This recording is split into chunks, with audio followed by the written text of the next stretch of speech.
Fox Deportes, the Big Ten Network, Speed, Fuel TV, FoxSports.com, Fox Soccer, FSN, and Fox Sports, the greatest collection of sports properties in the world. We are Fox Sports! Las Vegas, people play fast here. They party hard. Today, the best drivers in the world will show you a good time. NASCAR on Fox Style.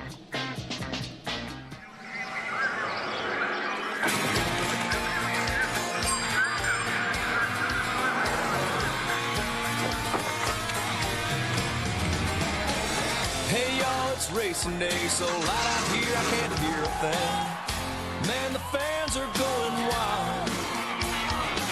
And these drivers came to rock, and no place else but Fox knows how to do it NASCAR style. Boogity, boogity, boogity! Let's go racing, boys! Hey now, here we go, race day. Don't you be going slow. Keep that pedal down on the floor. Push it till the crowd can't take no more. Then hey, since the flag came down, be here to the last lap around. Worked all week, it's time to play. Gonna get a little bit sideways. Hey, since the flag came down, be here to the last lap around. Worked all week, it's time to play. Gonna get a little bit sideways.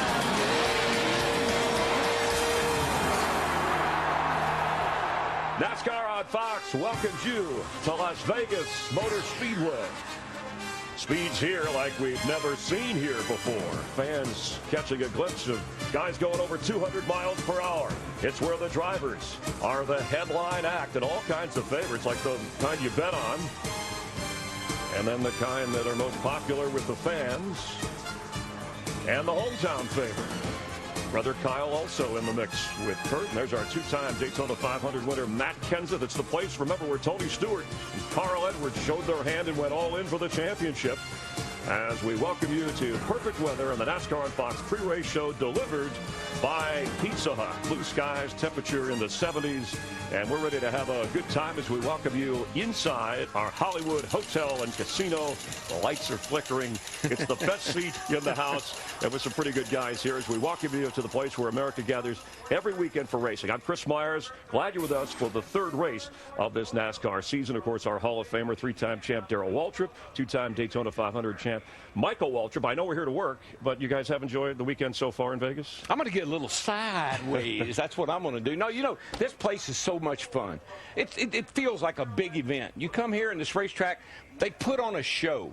Put on a show for the fans, and I love coming out here. It's a lot of fun. Over 100,000 people here at this race. Speeds at over 200 miles an hour. If you like car races, you're tuned into the right spot. One of the popular destinations as we check the headlines in the week in Las Vegas, off to a dramatic start with a host of wrecks, including the guy who's won here 4 times. That's Jimmy Johnson, all in practice sessions. Kyle Busch, one of those hometown favorites, and then Juan Pablo Montoya into the wall as well. So all 3 of those to the back in backup cars.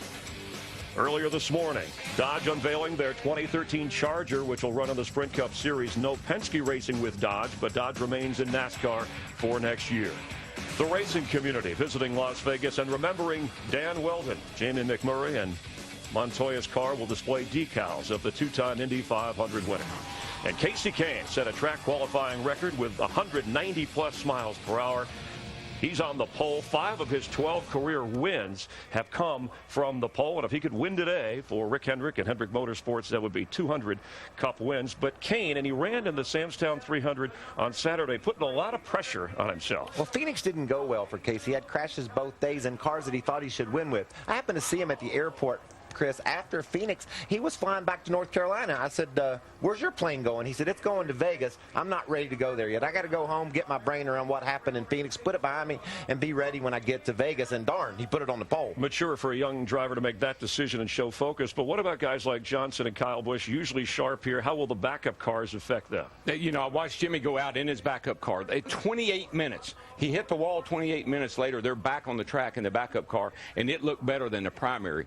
There's 2 guys guys, though, that I think we really got to keep an eye on, and that's Dale Jr. and Casey Kane. They've both been at the top of the practice sheets. They both qualified well. Jr. had a great run at Daytona, not so much at Phoenix. Keep an eye on that 88 today. All right, Junior, mile-and-a-half tracks last year, only led 4 laps. We'll watch closely. This is the 15th Cup race here in Las Vegas. Let's look at some drivers who have doubled down here, winning multiple times. Take a chance and see what happens. Jeff Burton's going back to victory lane. Matt Kenseth hits the jackpot in Las Vegas. Second victory here at Las Vegas. Jimmy Johnson owns this joint.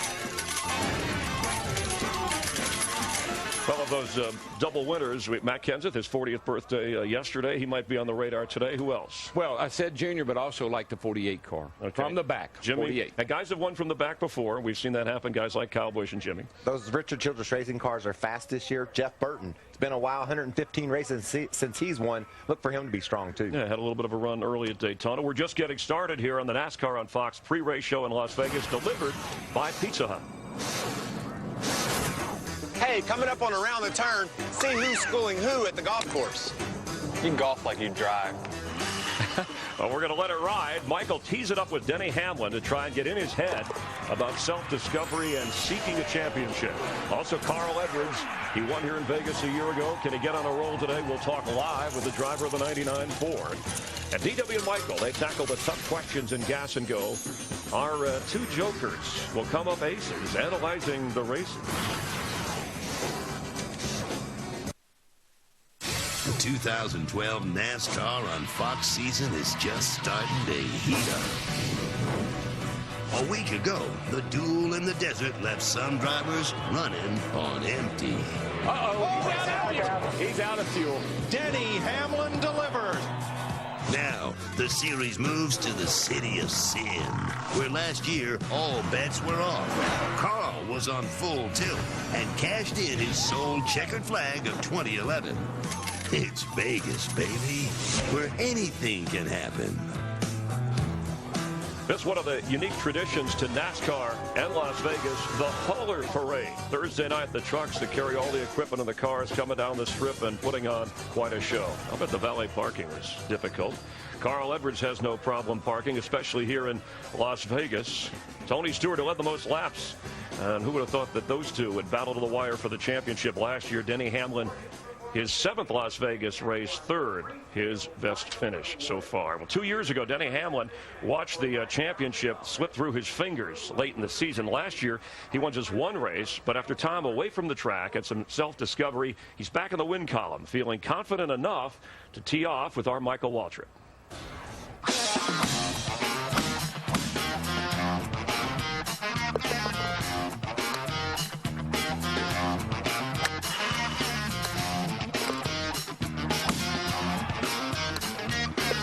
Well, it's been a good week, obviously. You left Phoenix, came over to Vegas. That win in Phoenix was huge. You know, it's good to win a race, kind of fuel mileage race, and that's kind of how we lost the championship in 2010. So, you know, last year was dismal. It was a bad year. As an organization, we just didn't have things going for us. Just never could get ahead of the game. What do you credit the difference to where you're at now as compared to a year ago? I had to manage expectations last year, and I felt like by doing that, I was a little bit complacent on the racetrack. And then this year, I just feel like I'm going to be more aggressive. I'm going to do things I feel like that will get me to the front, maybe take a few more risks here and there. As soon as you went across the start-finish line, you think, Darian, how did it feel to get him that win? Well, I know it's just, he's got to be smiling so big inside, you know, knowing he took a chance on our organization and myself. He's left championship drivers and came over and felt like he could win a championship with me. To give him that win that early is great for him.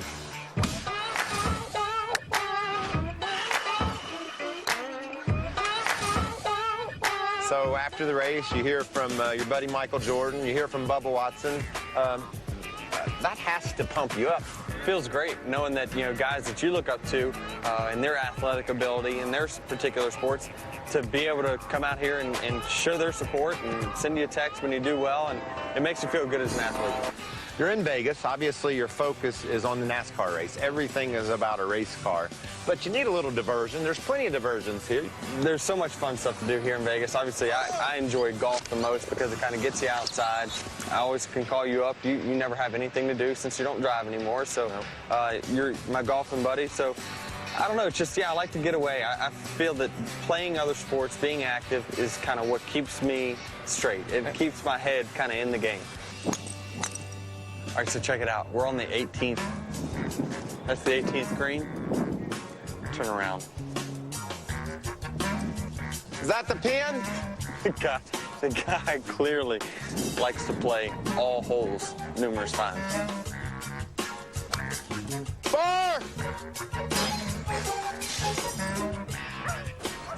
The golf ball just came through the Hollywood Hotel window. I'm guessing by that he won the round of golf. He won, but you should have seen that shot. I couldn't see where I was going. It landed on the green. I don't believe it. We couldn't see where it was going, so yeah, it probably did land on the green.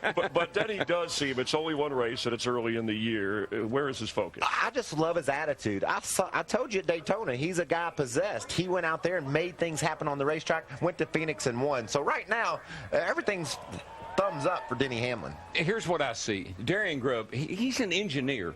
He's very methodical. He understands intangibles. And where Denny Hamlin was falling short was on attitude, communication, and confidence.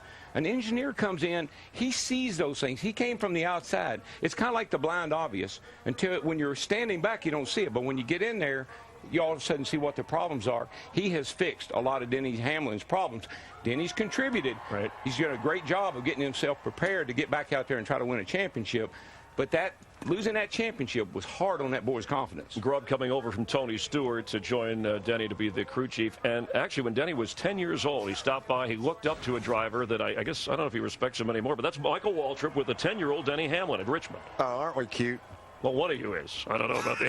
Daryl told me to say that. Anyway, Denny has grown up a lot. You were still, right, trying to figure... I thought that was Justin Bieber. The haircut was similar. You can select your team for today's race. Get in on the action with Fox Fantasy Racing, presented by Farmers Insurance. Pick your team of 5 drivers before the green flag drops. Sign up today at foxsports.com/fantasy. We'll continue on the NASCAR on Fox pre-race show delivered by Pizza Hut from Las Vegas and talk with the driver of the '99 Ford, Carl Edwards, live with us.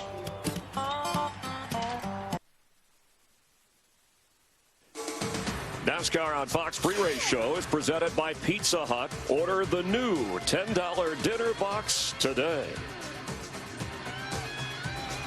One of the unique scenes in sports, all the drivers today gathering together before the race at the drivers' meeting, but here they held it outside at the Neon Garage where all the fans could listen in as well. Getting ready for the Kobalt Tools 400 here on Fox. And EFI, that's not the name of a new TV crime series. It's NASCAR's electronic fuel injection system, and it's creating quite a stir. Here's Jeff Hammond. Hey, I'm here at the University of Farmers to answer the question about how do you crank a race car now with electronic fuel injection on it. Rather than tell you, let me show you.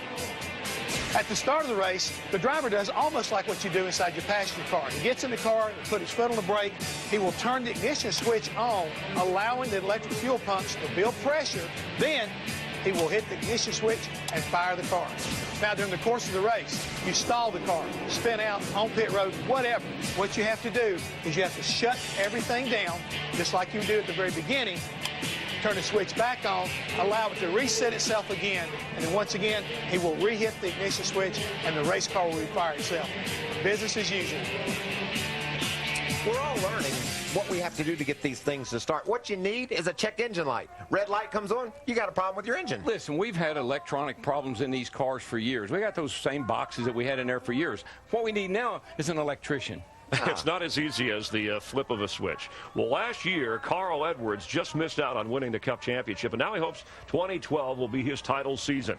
The year got off to a great start for Carl. It's a good start as he received an honor reserved for only a select few. He got to co-host Live with Kelly Ripa. Today, Carl wants to be live in Victory Lane.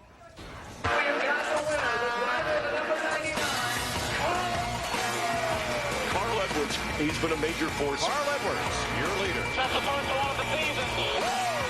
Edwards wins the Kobalt Tools 400. And we welcome the driver, the 99 Jack Roush Ford, from live down on the track. And Carl, thanks for being with us. The senior last win. I know it's early in this season. How would you rate your confidence today as you get rolling? Well, we're having fun. I mean, the track's great. The temperatures are up. The car is going to be sliding around a lot, and all that stuff gives us a lot of confidence. I like racing on a track like this.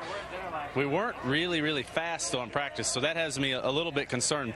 So what we did was we said, hey, the car is balanced. You know, our Aflac Fusion was good, and we're just going to go down there and drive in the corner and lean on all 4 tires and hope that we can find, that I can find the right line to run, and that'll lead us to another victory here. This has been a great track for us. Hey, Carl, it's Michael. You talk about not a lot of speed. A year ago, Fords 1 through 4 in qualifying. The fastest one this year is Biffle in 9th. Where's that? How are you going to get that speed? Where's it going to come from? Leaning on people? No, I'm not leaning on anybody. Literally, figuratively, I'm going to lean on Bob Osborne. I mean, he's the guy who makes the decisions up here. And qualifying was a little bit tough for us. We felt like we were going to have a Ford on the pole. I got really loose. I think the other guys had some other problems, but I think we're going to have a good race. I got a good feeling about this. Ricky Stenhouse putting a Ford in victory lane yesterday. The track changing a lot. I think this is really anybody's race. Hey, Carl, CW, listen, people always say that you got to lose a championship to win a championship. How much losing that championship last year, how much did that suck out of you? And have you put it behind you? Well, that was the second one I lost to finish second. So I felt like the first one in 2008, I felt like that was a little tougher, because then I went through in my head and I thought of all the things I did wrong and how I could be better. And I beat myself up a little bit on that one. This one, though, is different. We didn't lose that championship. Tony went out and won it. There wasn't a moment in those last few races where, our Fastenal team made a mistake. Our pit crew was the best one on pit road. Bob did a great job. We sat on the pole at Homestead, led the most laps. We were leading when the rain came. So I think that when we look back on it, for me, I look back on it and say, hey, we did everything right. And if we do that every year, 9 times out of 10, we're going to win the championship. So I think it's a confidence builder. It's something that, I haven't been down and out about it. We're going to win this one in 2012. Yeah, and you don't sound down and out. Good luck today, Carl. Thanks for being on with us. Hey, thanks a lot. Hey, and thanks to everybody over at Nellis. General O'Shaughnessy and all the guys gave us a tour. I got to see some really neat stuff over there. Thanks to all our armed service personnel. All right, our great Air Force helping us out here. Carl starts, actually qualified 21st for today's race. Coming up on our pre-race show from Las Vegas, Darrell and Michael make a road trip as the drivers are continuing to greet the fans here.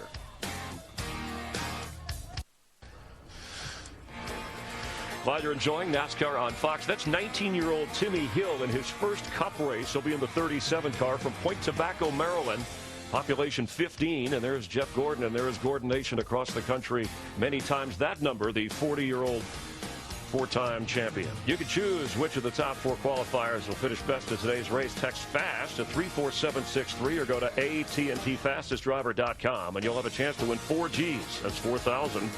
Every week you'll have a chance with AT&T Fastest Driver Challenge, brought to you by the nation's largest 4G network. This is the first race on a 1.5-mile track this season, and the Cup Series runs more on this length than any other distance. So the Waltrip brothers have come together to help gauge how things can quickly get bumpy on this week's installment of Double Trouble. These race car drivers are just like Ricky Bobby. They want to go fast. They want to go fast. Welcome to Las Vegas Motor Speedway. Over 200 miles an hour down into turn 1. Everything's feeling good. A lot of bank, a lot of room. Uh-oh, trouble. There's bumps, and the bumps get progressively worse as you work your way through the corners. You could slip up the hill, bump another car, and cause an accident. That's my trouble, brother. Where are you? I'm down here, Mikey. I'm down here. I'm down here to the entrance of pit road, one of the most challenging pit roads we have. When you get off the racetrack down there, Mikey, you got very short distance to get down to pit road speed. You come in here too hot, you're going to hit that cone. If you hit the cone, you're probably going to spin out into the grass. Now look, Mikey, you can overcome a penalty like that, but you cannot overcome that 4th turn wall. That track off of turn 4 leads you right into that outside wall. You can overcome a penalty, but you can't overcome that kind of damage. You think you got trouble down there, bro? I got double trouble down here. And we'll be watching those trouble spots all day long. All right, time now for Gas and Go. Michael and Daryl back at the Hollywood Hotel, all dressed up. You have questions, they have answers. You're on the clock. Michael, we'll start with you. Greg Biffle, only 3 top 5 finishes all of last season. Already he's finished 3rd in the 2 races so far. The reason for the turnaround? Chemistry. I think he and Matt Pusha are on the same page together. They're making things happen. Biffle is confident, too. You talk about how important confidence is. Biffle has that. That's the difference. Attitude. And Pusha, his new crew chief from last year going forward. Daryl, for you, Las Vegas, one of the 3 tracks that Tony Stewart, as good as he's been, has not yet won on. Darlington, Kentucky, the other 2. What does he have to do today to get into victory lane? Well, last year, he dominated this race, and then he told Darian Grubb, his crew chief then, he said, somebody's going to have to explain to me how we lost this race. Well, the thing about the 3 tracks you mentioned, they're very similar in design, 1.5 miles, very similar banking, everything else. You're not very good on one, you're probably not going to be very good on another, but the success he had at the end of last year, this be the year he changes all that. And pit road, an issue as always getting on it. Michael, for you, today the anniversary of Kevin Harvick's first career Cup win. Remember Atlanta 2001, it was a thriller. He's been up near the championship. What does he have to do to break through and win a championship? I think he's showing this year that he has the speed it takes to win a championship. He dominated at Phoenix, came up a little bit short because of fuel, but he could have won that race. We've seen that car be really fast at the beginning of 2012. That's the difference. He's got the speed to win this championship this year. All right. Hey, that's not your turn yet. All right. Daryl, this one's for you. Jimmy Johnson had a speaking engagement. We were at the Suncoast Hotel and Casino, and he said he's optimistic about the appeal Tuesday we're going to hear that Hendrick Motorsports has with NASCAR. Now, if they lose, Hendrick obviously can go to another level. If not, things stay the way they are. What do you expect to come out Tuesday? It wouldn't surprise me. The longer this has gone on, I think the less the penalty will be, to tell you the truth. Okay. They've had time to really accumulate a lot of information, data from other car, when it was run last, when it was inspected last. I really think they may reduce it. I think it may reduce the suspension and reduce, maybe not the fine, but the points for sure. Yeah, that's the optimism on the part of Hendrick Motorsports. For both of you, Dale Jr. obtained what was left of Juan Pablo Montoya's car from the jet dryer incident in Daytona. The Hall of Fame wanted it, but they gave it to Jr. He has it, in his backyard with other cars that he collects, wrecked or not. Anything from you that you've had torn apart in your backyard? I had a huge crash at Bristol, Tennessee one day, and there wasn't much left, but I got a couple pieces of that baby. I got a car in the Darlington Museum that I flipped at Daytona, but I think that car, the truck and the car, the jet dryer and the car, that ought to be together in the Hall of Fame. All right, and real quick, who do you like today? I'm going to go out on a limb. Marcus Ambrose. Marcus Ambrose. All right, Michael, we'll get your pick because you can bet legally on the drivers in Vegas. We're going to go check the odds board in just a moment as Daryl heads up to the booth. And we're glad you're with us, counting it down to the start of the Kobalt Tools 400 from Las Vegas. It's NASCAR on Fox. That's a skinny limb you're on.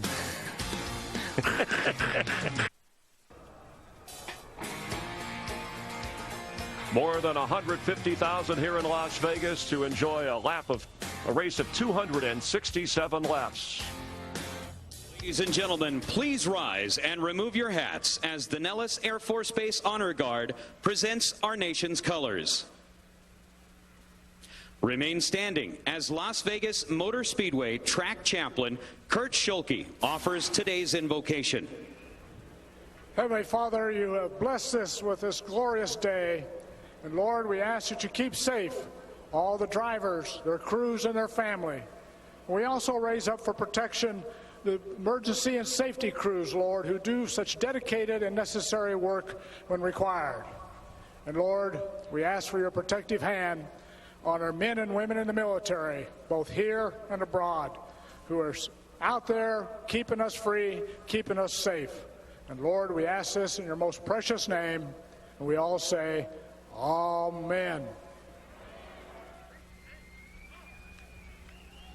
Here to perform our national anthem, please welcome Interscope Records recording artist Pia Toscano. Oh, say, can you see by the dawn's early light what so proudly we hailed at the twilight's last gleaming, whose broad stripes and bright stars through the perilous fight o'er the ramparts hearts we watched were so gallantly streaming. And the rockets red glare, the bombs bursting in air, gave proof through the night that our flag was still there. Oh, say does that star-spangled banner yet wave o'er the land of the free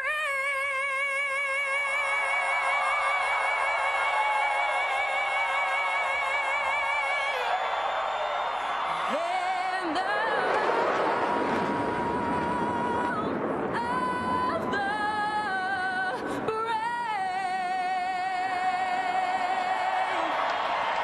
Let's hear it for a hot happening time in Vegas. Former American Idol star and here to watch the Racing Idols. NASCAR on Fox from Las Vegas continues.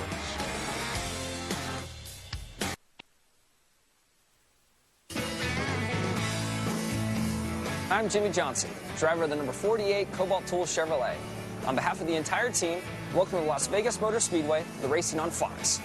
Just like Kobalt Tools, this race is now officially Team 48 approved. And thank you, Jimmy, as we welcome all of you back to Las Vegas and a sunny splash day here. People from all 50 states and some 16 countries are here to enjoy a crowd of about 150,000. And we're in the Hollywood Hotel and Casino. Michael and I, of course, betting legal here. The odds posted as the day started on the drivers. Jimmy Johnson, 48, Jeff Gordon, 24. We want your expertise so we can change the odds based on what you think. When I got to Vegas, Jimmy Johnson was my favorite, too, but he wrecked his primary car, Chris. We got to move him over a little bit. I think he's about 12-1 now. 12-1, okay. This is my guy. I think 10-1 Kevin Harvick. I would move that odds down to about maybe 4-1. I like that for Kevin Harvick. All right, let's take a look. Give us a, we see some of the names. Carl Edwards there in the 99, Matt Kenseth. Give us a long shot. This is my long shot. Kurt Busch, he's a former NASCAR champion. He landed with a small team. He's going to lead. He has a chance to lead that team to victory lane. I'm going to leave him at 18-1, and if I were a betting man, I'd bet on him. All right, so now let's try the one-armed bandit here and go to the slot to check as we put all that information in to see if you cash in who the winner will be. Look at there. Kevin Harvick. My guy. All right, very good. We'll be checking this out throughout the race. You were once a long shot at Daytona, I remember. Let's just move on, Chris. And you did okay. All right, let's head back down trackside and get the command, those words we love to hear every time the drivers are on the track. Race fans, it's time for the most famous words in motorsports. Here to give the command, please welcome our Grand Marshal, Tim Allen. Hi, everybody. Welcome to Las Vegas Motor Speedway, Kobalt Tools 400. And I'm going to step our tradition a little bit because this is Las Vegas. What goes on here stays here. And I'm going to say, hey, drivers, light these bad boys up.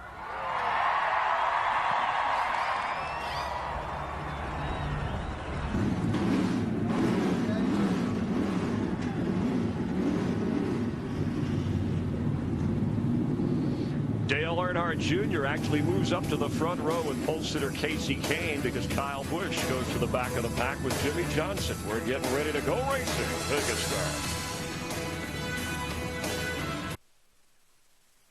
Ready to race in the Nevada desert. Green flag, green flag, flag, green flag, green flag. You got to roll the dice. You got to gamble a little bit.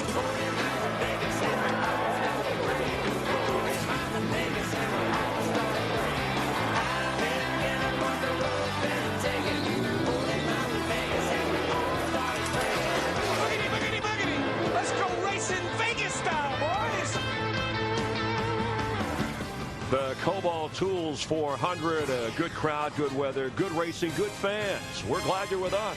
Third race of the season, NASCAR on Fox. Michael and I will be watching the race with you from our Hollywood hotel. Jeff Hammond roaming about with our great team of pit reporters. Let's head up to the play-by-play booth and bring in the guys who call the race every weekend on Fox. Darrell Waltrip, Larry McReynolds, and Mike Joy. And Mike, today the first of those 11 races on a 1.5-mile track. No doubt critical to get a sense of how the season will play out watching today. Well, certainly, Chris, if you're going to run for this championship, you've got to be good on this size racetracks. There are 6 of them. They call them cookie cutter tracks, Darrell, but they each have their own different little flavor and personality. What's so tough about this one? Well, let me explain something to you. A golf course has 18 holes, but they all, every golf course plays differently. A football field, all football fields are the same size. Some got artificial turf, some got grass, and racetracks are the same way. Might be the same size, but the pavement can be a different kind of a mixture that gives it different kind of grip. The banking a little bit different. Some progressive, some just regular banking.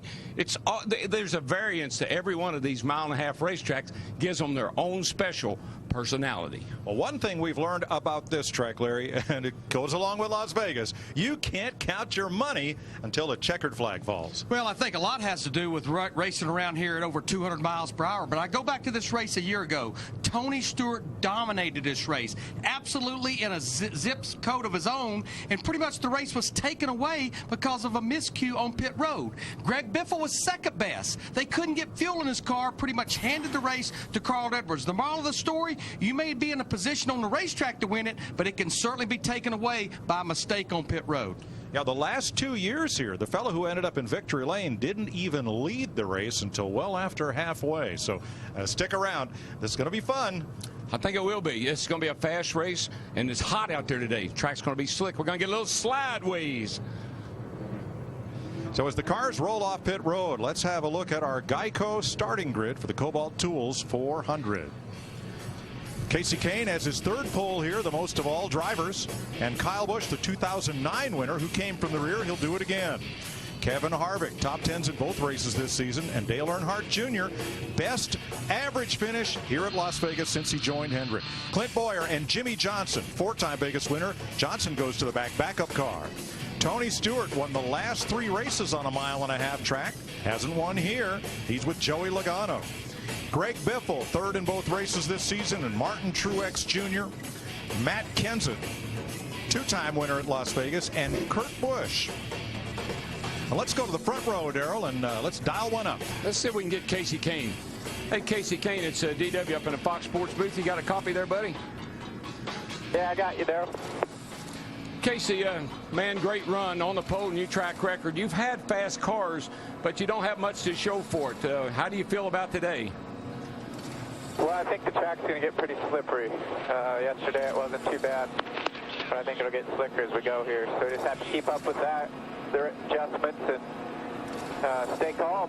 And we have fast cars, like you said. Our Farmers Insurance Chevy was great on Friday, and hopefully it'll be great again today. Turn 4 here is a little treacherous, just like it was at Phoenix. Be careful there. Watch what you're doing. 10-4, I will. That's a little driver advice from the booth. Yeah, thank you. I need it. 10-4, buddy. Good luck. All right, thanks.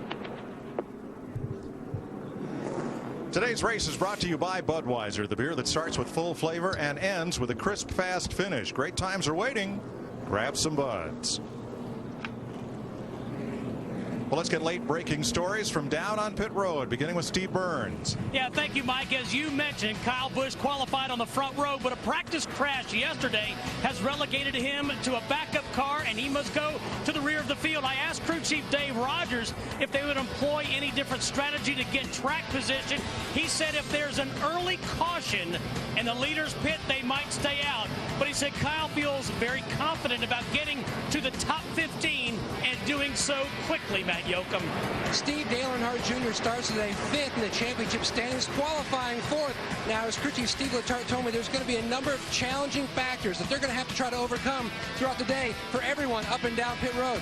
Casey Kane mentioned the slick racetrack, but Steve Letarte thinks one of the biggest with so many good cars sprinkled throughout the field. track position and trying to keep it with good calls on top of the pit box is going to be the key to getting Junior out of the slump and owner Rick Hendrick his 200th NASCAR win. Dick Berggren? Well, Jimmy Johnson has won more Sprint Cup races here than any other driver in today's field, but as you have heard, crashed in practice, he's in a backup. But they got the backup ready quickly enough that Johnson got lots of practice in it, and he told me moments before climbing in the car, that car is good enough to pick its way through the field so Johnson can win. Chris Devoda. Engine trouble in yesterday's final practice left Greg Biffle a bit concerned. The culprit, a broken spark plug, but the team was able to fix the issue and not go to a backup engine. Vegas luck? Well, they are rolling sevens today. They are in pit stall number 7, and this particular car number, 777s. Could this be the day they cash in? Jeff Hammond? Well, Krista, I'm up here in the Orleans Suite, and I'm getting ready with a lot of great race fans to get an opportunity to watch some really cool location. But here in a little bit, I'm going to get my hands dirty going back down on the track. Thanks, Jeff. Have a good time up there as we get ready to race in Las Vegas. Beautiful, beautiful day. We have not seen a cloud all weekend. What a sharp contrast to Daytona. The temperature today should be in the mid-70s. It's definitely shirt sleeves and sunscreen weather. A little breezier than it was Friday and Saturday. Warm and full sunshine. 400 miles is the distance today. That'll encompass 267 laps around this mile-and-a-half super speedway. You see the 18 and the 48, they're falling to the rear. Of course, they're both in backup cars, so that's why. They, along with Regan Smith, will drop to the back. That's what happens when adjustments are made or engine change or backup car during the weekend.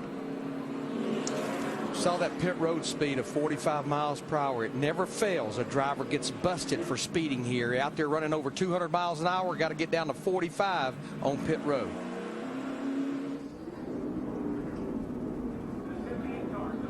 Kyle Busch won here 2 years ago after qualifying on the pole, but having to start in the back after an engine change. Now, Darrell, when a fast car is coming, do you run them a little harder? Do you give them a little extra room? And if you're Kyle Busch, what do you have to think about trying to get to the front? Well, if you're a fast car in the back like Kyle is outside pole, you know he's fast. And so when you see him coming early in the race, you're not going to race him. You're going to give him the position.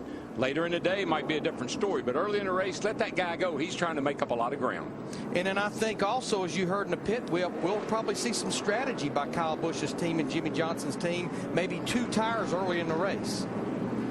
Casey Kane, the fastest of 15, who broke the prior track record in qualifying. That's 4 years in a row we've had a new track record in qualifying here at Las Vegas. The Farmers Insurance Chevy coming from the pole. Dale Earnhardt Jr., who qualified 4th, moved up to the outside as Kane went to the back. And here we go in Las Vegas.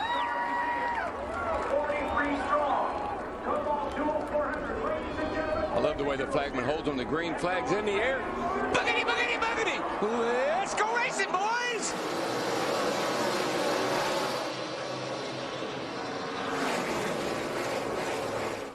Harvick tried to force the issue down to the bottom, make it 3 wide, and wisely backed out. Couldn't clear underneath Casey Kane. Remember, some of the accidents we've seen here have been right out of the pits, right out onto the racetrack first lap.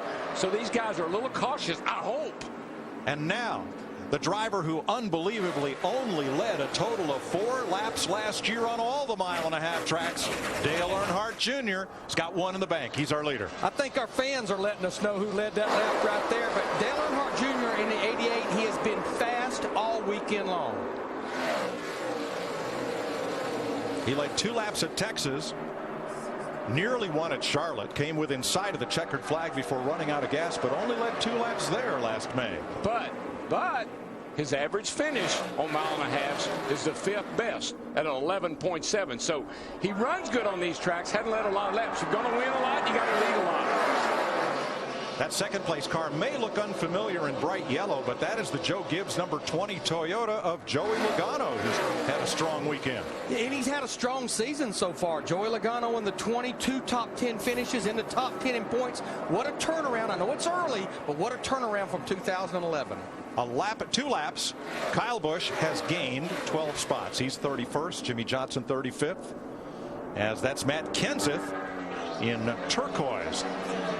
on his Ford and moving past Jeff Gordon. That's a good-looking race car. That 17, I love that paint job on that thing. That's 10th place. But Jeff Gordon in that 24, they have been searching with this race car all weekend long. They've been searching, Larry. Did they find the wall? This turn 4 is unbelievable. It is just so treacherous. He didn't. I think that was a kiss at best. You might have been able to slide a dollar bill between him and the wall that time. The thing about turn 4, when you come off turn 4, the track leads you right into that outside wall. The radius of that corner is not symmetrical, so it leads you right into the wall. That's exactly where Kyle Busch in the 18 got in trouble yesterday in that practice crash. Casey Kane had a look at Joey Logano going into turn number 1. Could not complete the pass, however.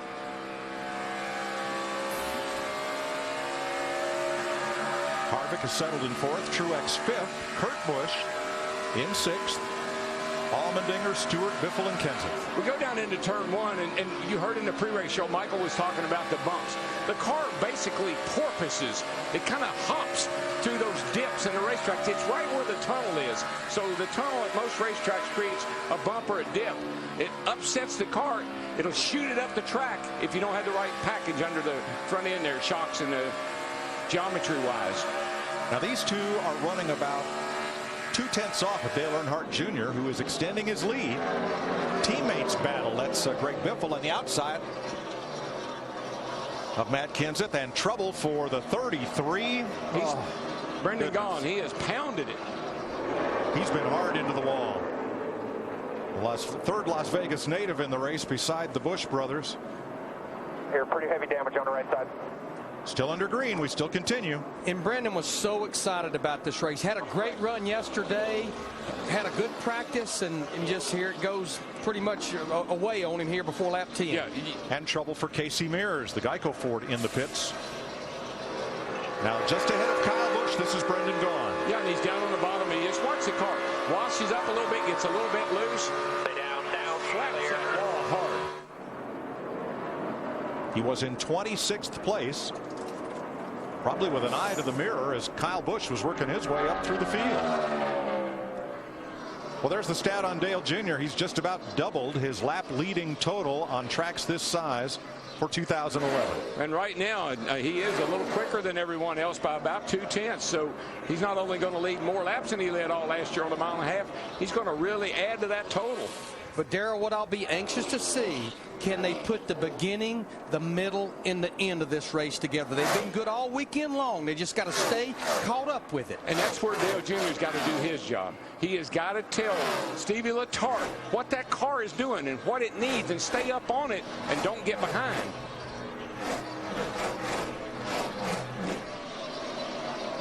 Dale Jr. with a 2-second lead. Kyle Busch now up to 25th. From the back of the pack, Jimmy Johnson has climbed to 28th. Joey Logano still doing a great job of holding Casey Kane back in the 3rd position. Matt? Mike, just like Dale Earnhardt Jr., which DW mentioned, their goal, put together an entire race for this 20 car Joey Logano. Jason Ratcliffe, his new crew chief, told me they spent about 80% of practice just trying to get this car stable through the bumps, especially the bump there in turn 2. Right now, Joey says the car, the splitter, is hitting the racetrack very hard and tight in the center, but they're pleased where he is. He's got that track position. You know, I think a lot of drivers anticipated the pace was going to slow down. We saw it in yesterday's race where they made changes and it's had the splitter bottoming out in the early part of a run. Dale Earnhardt Jr. has led every lap so far. The Kobalt Tools 400 is sponsored by Kobalt Tools. Kobalt, the next generation of top tools. 16 laps completed in Las Vegas. Dale Earnhardt Jr. jumped from the outside pole at the start and has led every one of them. Joey Logano continues to hold 2nd. Here comes the new 3rd place car. That's that black Chevrolet of Kevin Harvick. Martin Truex Jr. started 10th. He is up to 4th. And Kurt Busch is the new 5th place car, passing Casey Kane as we came back from break. I've been watching the 51 car of Kurt Busch. Really looks good, particularly on corner exit. Gets up out of the corner really well. Ryan Newman and Marcus Ambrose 14th and 15th there. And here's Allmendinger going to work on Kurt Busch to break into the top 5. Second place, Harvick makes the pass on Logano. Just a little update. We saw Casey Mears on pit road before commercial break. They had a loose wheel on his 13 car. Brendan Gaughan made a stop for crash damage, came back out. Joe Nemechek has gone to the garage. How about Clint Boyer? Started 5th, quickly dropped back to 12th, Steve, but he has settled there, not lost any more ground. Mike, early in, Clint Boyer described his car as having gotten very loose very quickly. And Darrell, I just believe that's a product of what Casey Kane told you on the pace laps. This racetrack has lost some grip. It's warmer. We had that 300-mile race yesterday. It's taking grip away. That's the difference, Larry, and that's why you see these guys, you know, all through practice and yesterday running the bottom, right through those bumps on both ends of the track. Now they're trying to find that really, really high groove, looking for some new racetrack where there's not a lot of rubber, where there might be some more grip. On the bottom, here comes Greg Biffle, the number 16 Ford, coming after Kurt Busch. This is for 6th place.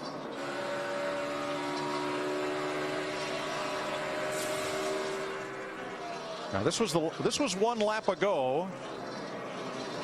That right there is just, that's what these guys are all fighting. When you turn the wheels, you see the car, he's trying to turn it, turns it a little too far, the back slides out. Catch it. You play pitch and catch a lot on this racetrack. Well, Biffle pitches it into the corner, and he's about to run up on A.J. Allmendinger as Busch tries to stay alongside.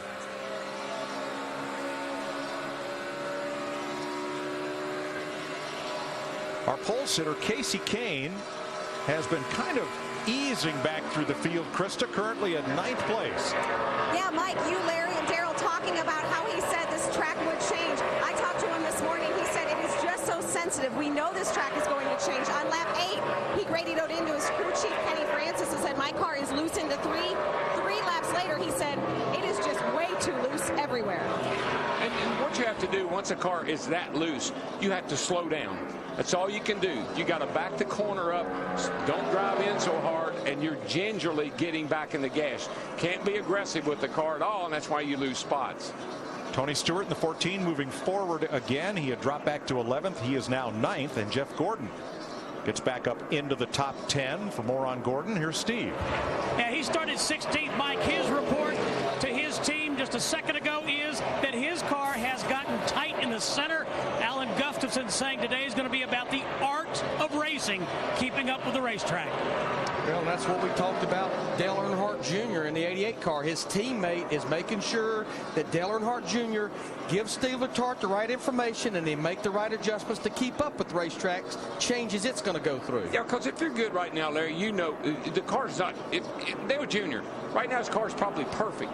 But if Stevie Letarte and Dale Jr. don't communicate about what's going on with that race car, they will get behind and somebody else will be up there leading the race. Dale Jr.'s led every one of the 24 laps so far. It took 21 laps for Kyle Busch to move from the back of the field into the top 20. And now Jimmy Johnson has cracked the top 25, also coming from the back of the field. Yeah, you can get up to about, I don't know, 15th, 20th, somewhere in there pretty quick. You know, you're a little better than a lot of those guys. But once you get to that point, it's a little tougher. McBurgren. Well, Jimmy Johnson has said that the car is behaving differently on each of the 2 ends of the racetrack, which will make it harder to adjust, Mike. But he started way in the back. He's all the way up to the 24th spot. And I was impressed at how confident both he and his crew chief, Chad Knaus, were that this car is good enough to go to the front and win the race from the back. Well, the good thing about this first run, Darrell, is we've run far enough that you kind of know what your car's got. You can give that feedback to your team and to your crew chief, and they can be thinking about what adjustments they need to be made. Here's the difference. On the 3rd lap of the race, Dale Jr. ran a 29.51. Right now, his last time by, a 30.93. Kevin Harvick beginning to eat into that lead, but so far, Dale Earnhardt Jr. has led every lap in Las Vegas.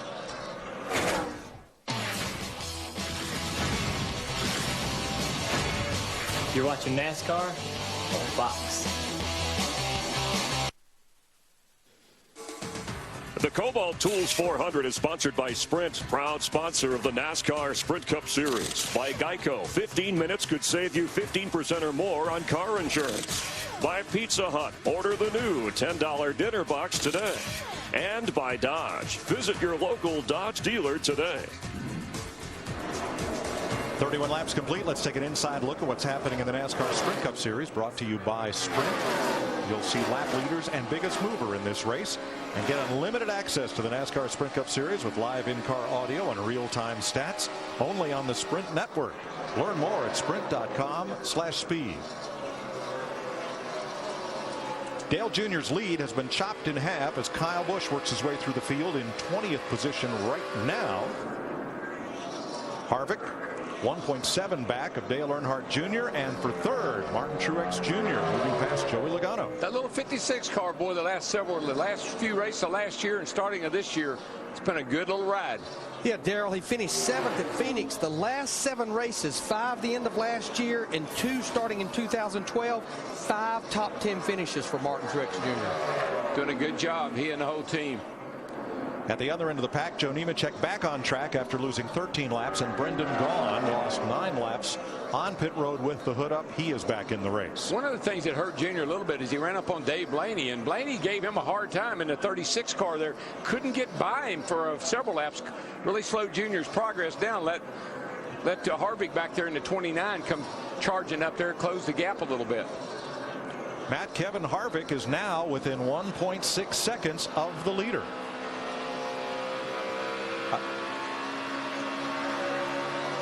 Mike, we've heard DW say so many times, qualifying sets the tone for the weekend, and that's what Kevin Harvick told me. Believe it or not, starting third was his best qualifying effort, not due to a rainout set by points since June of 2008. He's making the most of it. Says he needs a little bit more front grip when they make their first pit stop and a little bit rear grip, but he's very pleased. Look for an air pressure and a significant wedge adjustment, but keep an eye on that 29. He's reeling in the 88.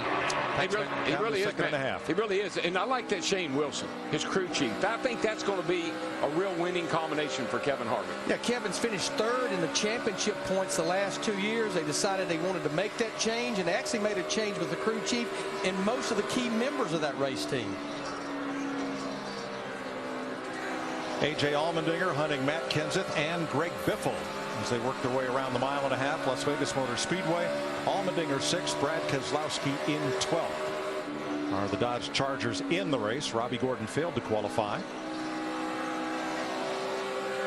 You know, little old A.J. Allmendinger in that 22 car, he's had 2 good runs the first 2 races of 2012. Just wrong place, wrong time at Daytona and Phoenix.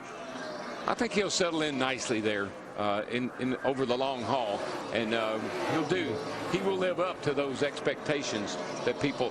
That one word that I kept hearing every time you'd hear AJ: potential. He has a lot of potential. I think he's in a spot where he'll be able to prove that. 37 laps complete. Everybody wondering when pit stops will begin. Perhaps soon, as Dale Earnhardt Jr. leads Kevin Harvick now by just 1.3 seconds.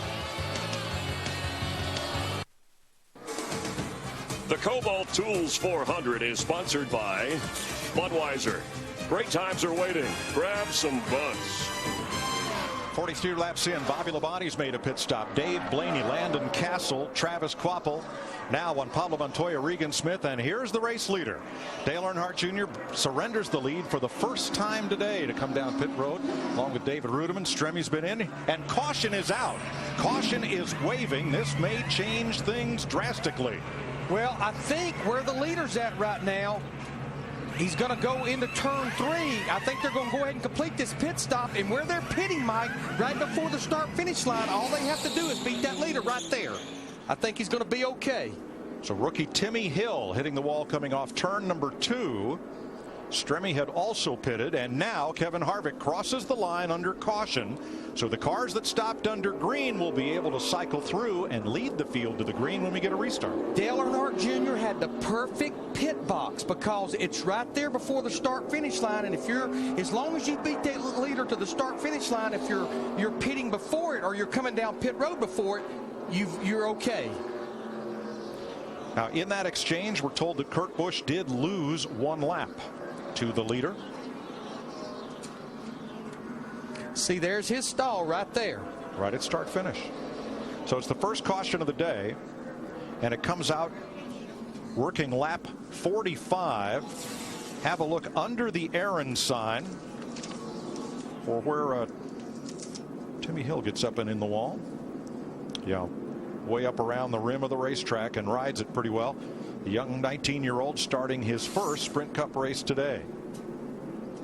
Yeah, he didn't make the race last week at Phoenix. Came here, made the race. Good little driver, good little kid.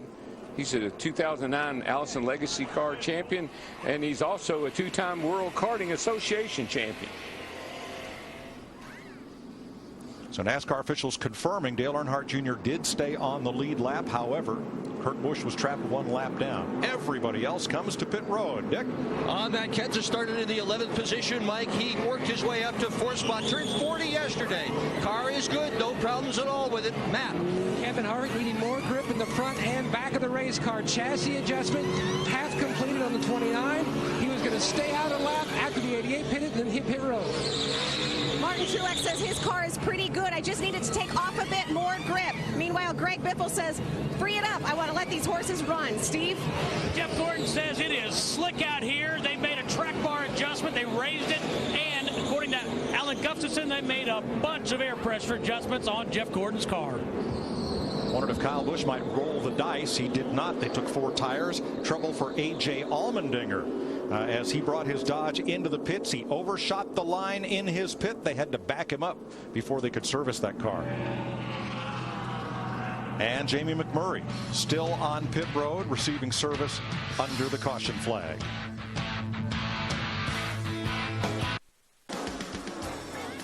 We are not yet under green, but cars have moved around the pace car to come around and pick up the tail end of the field because Dale Earnhardt Jr. will once again be the leader, and a penalty on Brad Keselowski too fast exiting the pits. He will restart tail end of the field. Larry, let's have a look at, showing pit road, how Dale Earnhardt Jr. is on the lead lap, but Kurt Busch lost a lap. All right, Kurt Busch is pitting right here. Dale Earnhardt Jr. is pitting right here. When they were on pit road, Kevin Harvick was the leader.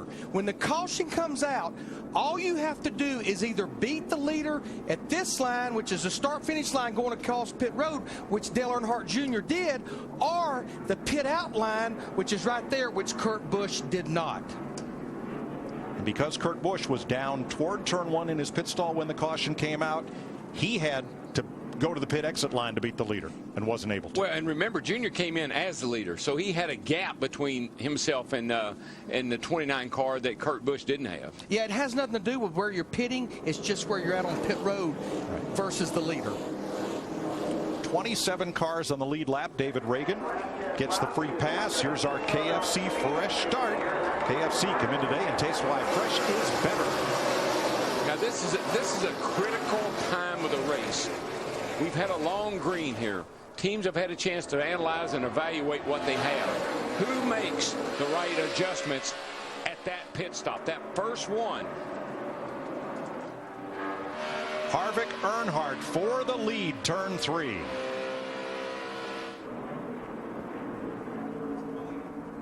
Junior's got that high line, and it really gives him a lot of momentum off the corner, and he can really open up a gap between he and Kevin Harvick in the 29. And look who's in the top 10, Kyle Busch.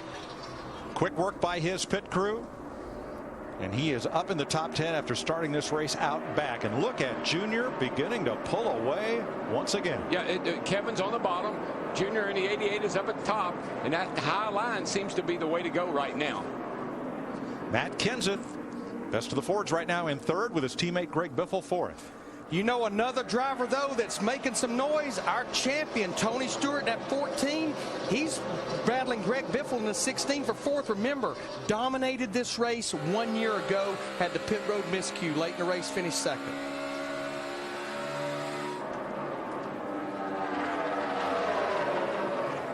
You know, we talked in the pre-race show about Tony not winning here and some of the other mile and a halves, Kentucky.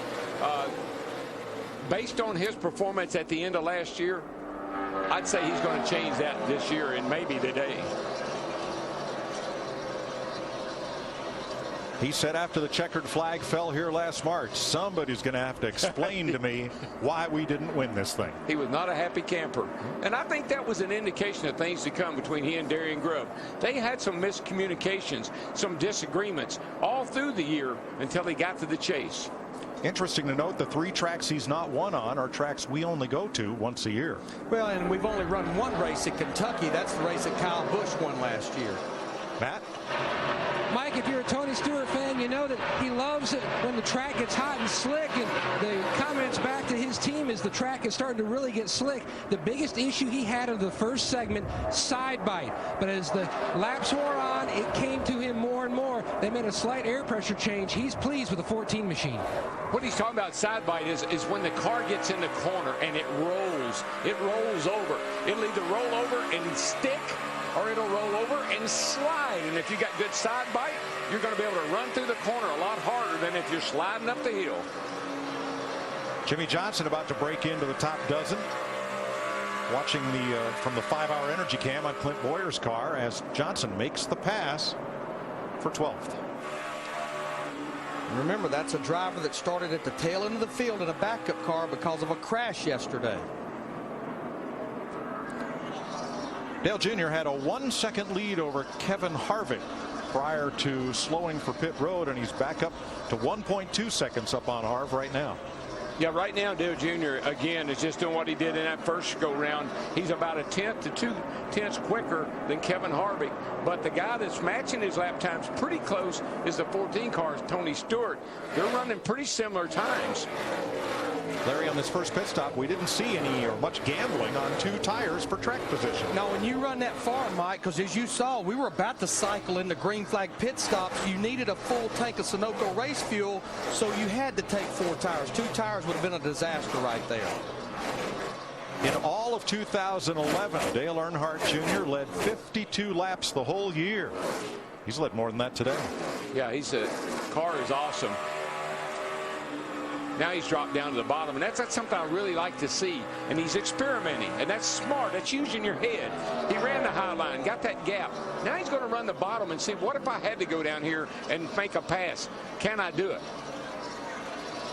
That cost him a little. He was 1.6 ahead of Harvick beginning that lap. Now it's down right about to 1.5 as Kyle Busch keeps marching toward the front. He's 5 seconds off the lead now in 9th place. Now, Kyle Busch has won this race from the rear. Back in 2009, he had to go to the rear because of an engine change after sitting on the pole.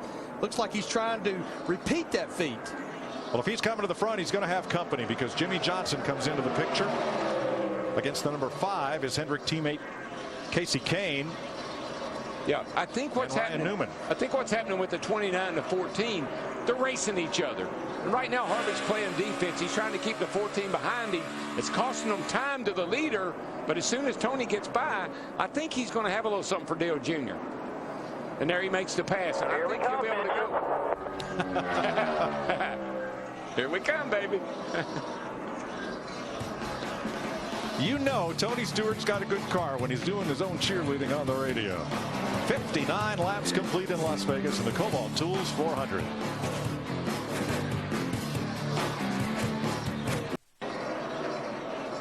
.64 laps complete in Las Vegas. Tony Stewart losing ground here.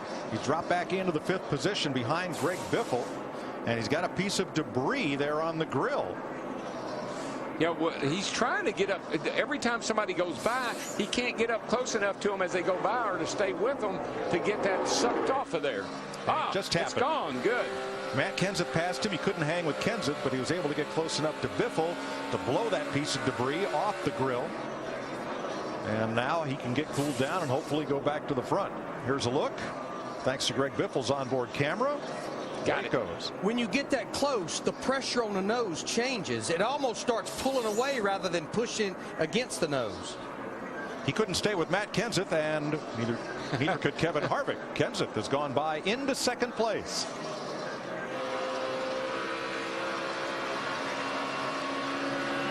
A little bit of wind helping to move the debris off Tony's grill. Not so helpful to the Stewart-Haas team at the other end of the speedway. Their spotter Bob Jeffries. Whoops. It's gone. Man, that was my favorite hat. Let's check in with Jeff Hammond.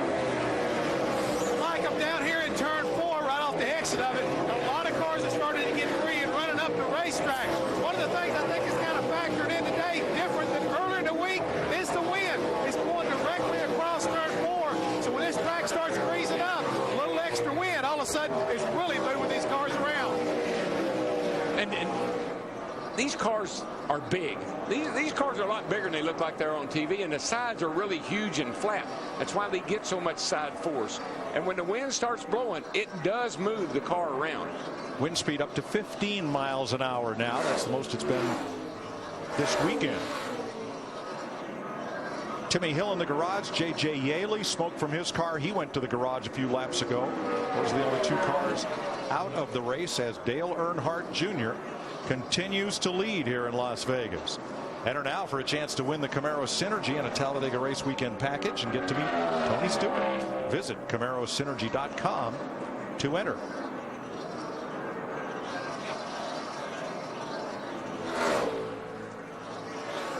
Matt Kenseth trying to eat into Junior's lead. 1.8 seconds. There's Kenseth. There's Harvick. Kenseth's quicker by a couple of tenths at this point in the run, and he is definitely closing down. You know, one thing I noticed about Dale Earnhardt Jr. in 88, Darrell, there's only about 1 groove left at the top of the racetrack that they haven't been running on. He has moved his race car all the way to the top of that black, just trying to find more grip. But that's when he's at his best. When he can high ride, get up there and rim ride. I think that's really where he has the most comfort in a race car. There's the gap, first to second. 1.3 seconds. Veteran Jimmy Fennig up on the pit box for Kenseth. Harvick 2.5 back. Biffle 3.5 out of the lead. And Tony Stewart now 4.6 back. There have been drivers in our sport through the years that when the track greases up and they can start running up next to the wall, run the high groove. Harry Gant comes to mind, Richard Petty, my brother. A lot of guys really like to get up next to that wall. They could really get a good feel. Now you see the dynamic interval down at the lower left there. And at turns 1 and 2, Kenseth closes the gap. Gets a little closer here entering turn 3. A little bit of traffic may have affected that last time by as Kenseth lost some ground in 3 and 4. But now he has Dale Jr. in his sights. 72 laps complete in the Kobalt Tools 400. Dale Earnhardt Jr. after pit stops out in front once again.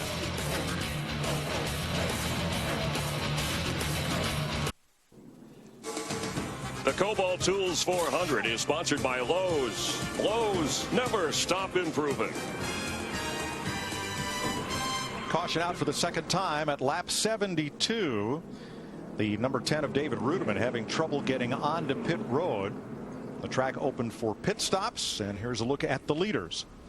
It had been about 25 laps since we had our last caution. Most of the drivers elected to go with 2 tires. You see Matt Kenseth in the 17. They went with left side tires, something we saw at Phoenix a lot last week. Yeah, I just told you. This isn't Phoenix, so I'm not sure about that one. We'll have to see how it works out. Lower left, you see Harvick winning the race off pit road from Matt Kenseth.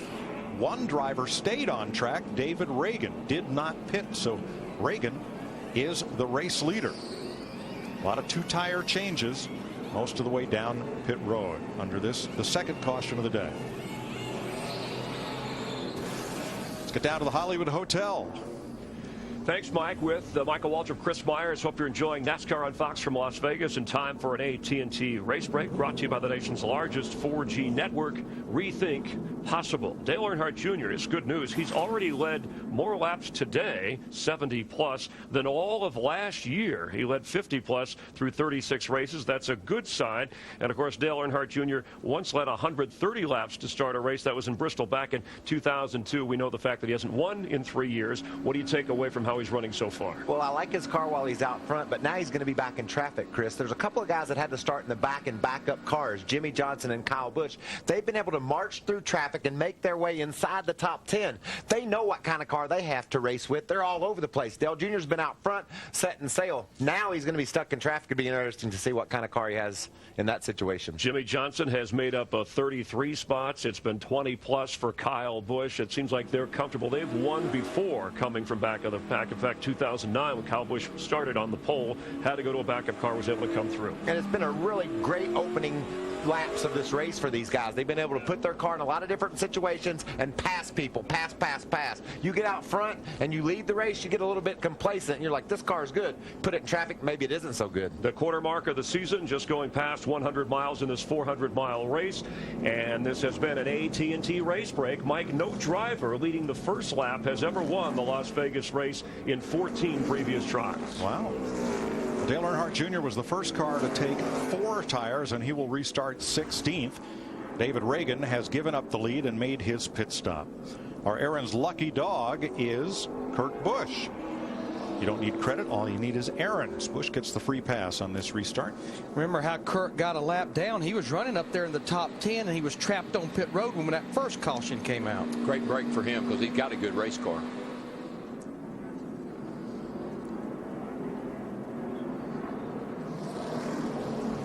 You know, Kurt's trying so hard, Mike. I mean, he wants to prove not only is he a great driver, he wants to be a leader. That team they need leadership, and he's really trying to step up and lead those guys, and he's doing a really good job.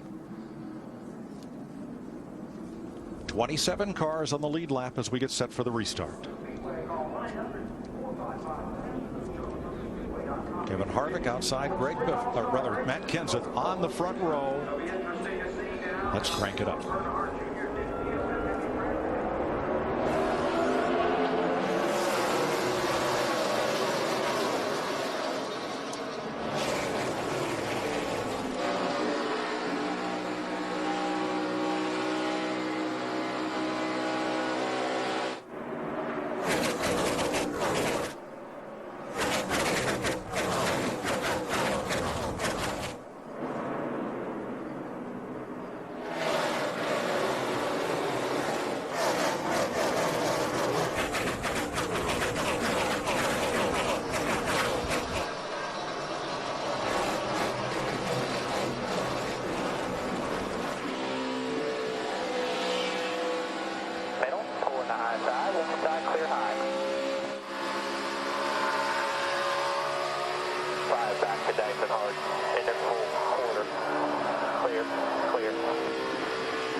Kenseth in command as we complete 80 laps.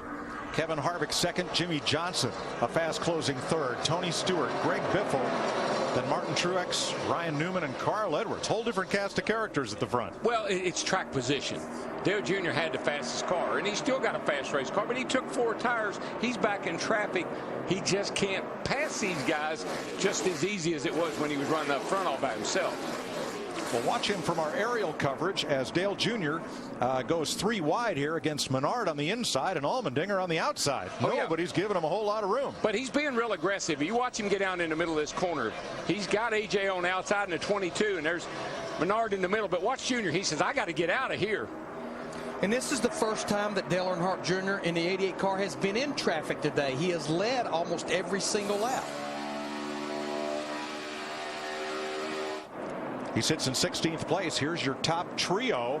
And Jimmy Johnson is hunting down Matt Kenseth, who won the pole here last year. But Kenseth only led 3 laps in the race. From the back to the front. You gotta like that, man. I mean, it's good stuff. For the lead.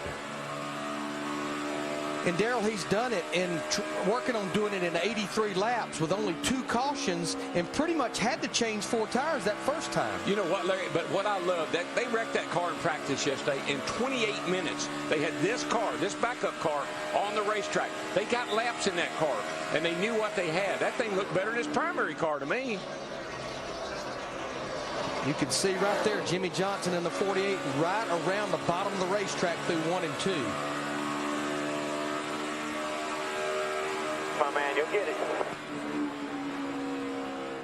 I believe we learned yesterday that car had a runner-up finish at Dover, had a couple of top fives. It was definitely a very proven piece that they rolled off the truck as a backup, and they needed it because on the very first lap of practice, Johnson got up high. The Nationwide cars have been qualifying down low. Track was a little dirty, and he got in the fence. Wow, for the lead and for third. I would take the 48's worst race car any day for a backup car. Any car they have, I'd like to have. Yeah, the caliber of these drivers' backup cars today, I promise you, their backup car is just as good as their primary car. That's where, Larry, that's where shop preparation, getting these things done at the shop so you get to the track. If you have a problem, you can overcome it. Fourth place, Greg Biffle, Kevin Harvick go at it. A lot of battling up here within the top 5, which is all kind of according together. Stewart is the man in the rocking chair. He's in third place all by himself. First and second a car length apart. Fourth and fifth. And now you see Biffle from Harvick trying to chase Stewart down. So what happened to Dale Jr., who led the early part of this race and is now 16th? Down there that can help you out as far as scanning maybe sales teams or things more consistently with what other people do. I feel like we could do better there. Letarte expected a few cars to take 2 tires, but not as many. Now Junior in the backs, running in 16th. The car tight on that previous run. DW, how much tighter now back in dirty air is that car going to be? Well, you just lose all that downforce on the nose, and where the car had nice down pressure, downforce on the nose, it would cut through the corner. Now you're back there with lift. You had downforce before. Now the air off the car in front of you is causing a little bit of lift, and the car just not going to turn as good. Casey Kane goes by Junior, and 2 laps ago, Dale Jr. had a close moment here with Denny Hamlin. And you could see how much faster he was than Denny Hamlin right there. Just drove into the back of Denny. Just about turned Denny Hamlin in the 11 sideways. But that's how much quicker Dale Earnhardt Jr. got off turn 4 than Denny Hamlin. And remember, the reason Junior is back there is they took 4 tires on the pit stop. The 15 cars that restarted in front of him only took 2. Okay, well, let's think about it this way. Say we go green. Next time in, Dale Jr. could get away with 2 tires. Under green, the other guys may have to take 4. But I'm a lot like Matt Yoakum reported. I never expected 15 drivers after 25 laps on your tires to change just 2 right side tires. And how about the guy leading? 2 left side tires. 2 left side tires. I mean, when did that come about? Kyle Busch makes the pass on his Joe Gibbs Toyota teammate Joey Logano, and that'll move Kyle up to 11. Jimmy Johnson still hunting the lead on Matt Kenseth, but you get Kenseth nailed down in that high groove, and he's a really strong 1.5-mile racer. Kenseth's got a lot of confidence right now, boys. Winning that Daytona 500. Didn't run all that great last week, but didn't run bad. In Matt's 2 wins here, Darrell, he really dominated. In 2003, he led 88 laps. In 2004, 123.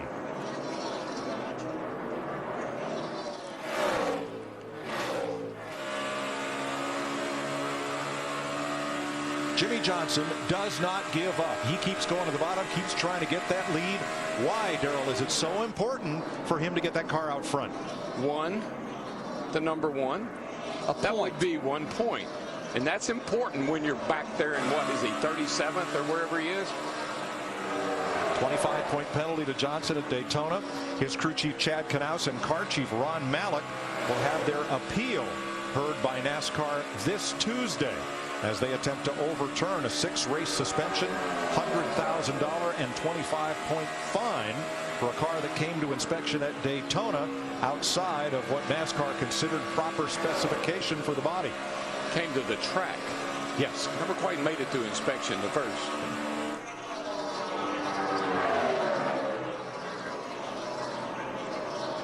And these 2 drivers, they're going at each other like you see them battling for the lead, and they still are the quickest 2 drivers on the racetrack right now.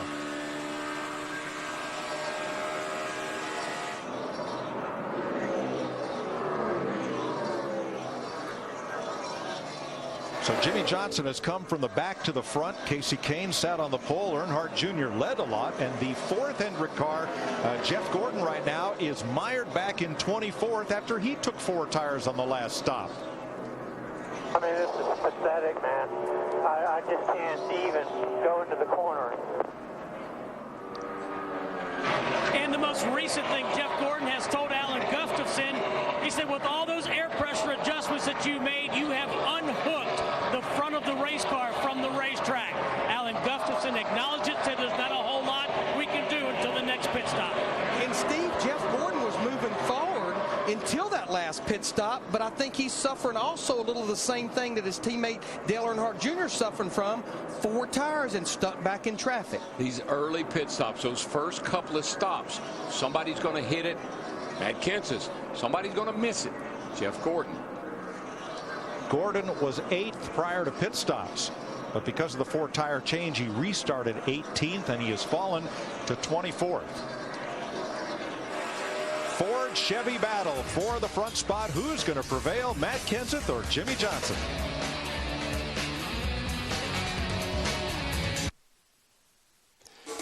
The Kobalt Tools 400 is sponsored by KFC. Come in today and taste why fresh is better. By AT&T, the nation's largest 4G network. AT&T, rethink possible. And by Ford, proud sponsor of NASCAR. New leader at 101 laps in the Kobalt Tools 400. Jimmy Johnson, winner of 4 of the last 7 Las Vegas races. From worst to first. Making a pass on Matt Kenseth. Never did see the worst part. He started on it. No, I agree. But yeah, he could start a lap down. He'd get the lucky dog. He'd be back up there. Now, that great battle side by side for first and second. Who had the best view of it and enjoyed it the most? Well, listen to this. How much these last 5 laps pay anyway? Lap 267, they give you a big trophy. I thought so, but it looks like it must pay an awful lot right now. He was talking about because Jimmy and Matt were just racing each other so hard, but I think Tony's probably not pushing it all that hard right now. I think he's driving in reserve right now. Well, I know who looks like he's still pushing it hard, and that's Jimmy Johnson in the 48, because in just those few laps, he has pulled out to almost a second lead over Matt Kenseth in the 17, about 2/10 of a lap quicker. Now, we said the first 14 cars on the restart took 2 tires. Casey Kane took 4. He's running in 9th place. Kane is the highest placed car of those who took on 4 tires at the last stop, and right behind him comes Carl Edwards. Dick? Well, Carl Edwards has got a bunch of problems going on right now, Mike. One of them is that he has got a vibration, a possible loose wheel. The other is that the car is wickedly loose, and he has told crew chief Bob Osborne he wants to pit as soon as they reasonably and possibly can. Well, Dick, I'm seeing that pit window open for green flag pit stops probably in about 10 to 12 laps. And that loose wheel and wicked loose, those 2 looses are probably telling you there's something wrong with that race car. Let's have a look at today's Ford F-150 EcoBoost track facts. Ford has 7 Cup wins at Las Vegas, more than any other manufacturer, and 16 wins in NASCAR's 3 National Series here. Carl Edwards. I guess won this race a year ago. I guess that would be my cause and effect. The loose wheel is causing the effect, and that's the car to be loose. And Carl Edwards in qualifying on Friday, he was real loose. Qualified back in the 21st position, finally cracked the top 10 by virtue of changing 2 tires on that last caution. By the way, those 16 Ford wins, that includes yesterday. Ricky Stenhouse won the Saturday race here in Las Vegas.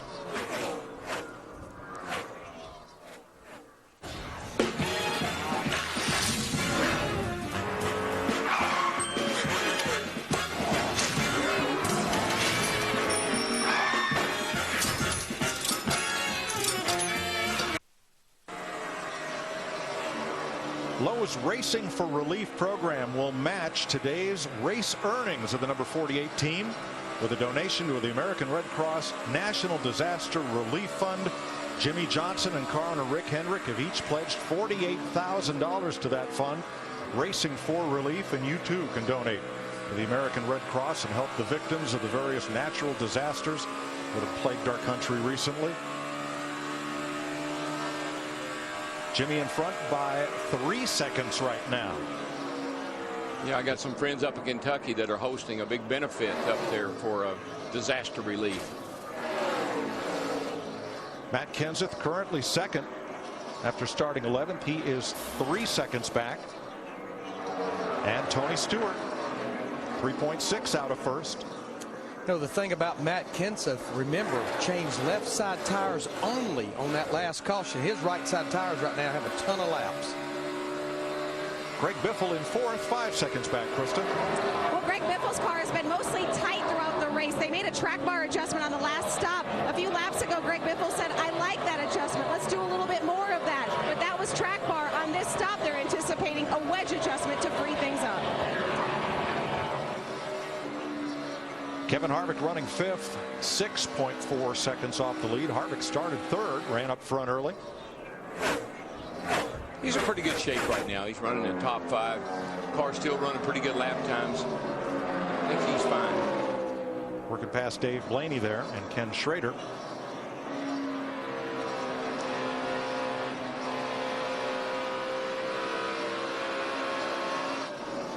And Ryan Newman, debuting the Quicken Loans Chevy, in 6th place. He started 14th. He's about 9 seconds out of first. Yeah, he's just been chipping away at it the entire race. Cracked the top 10 and sitting here now trying to get up to the top 5 before these green flag stops. It'll be happening here shortly. And Larry, you know, the 14 is running great and Newman has struggled some, but today they both look like they're running equally as well.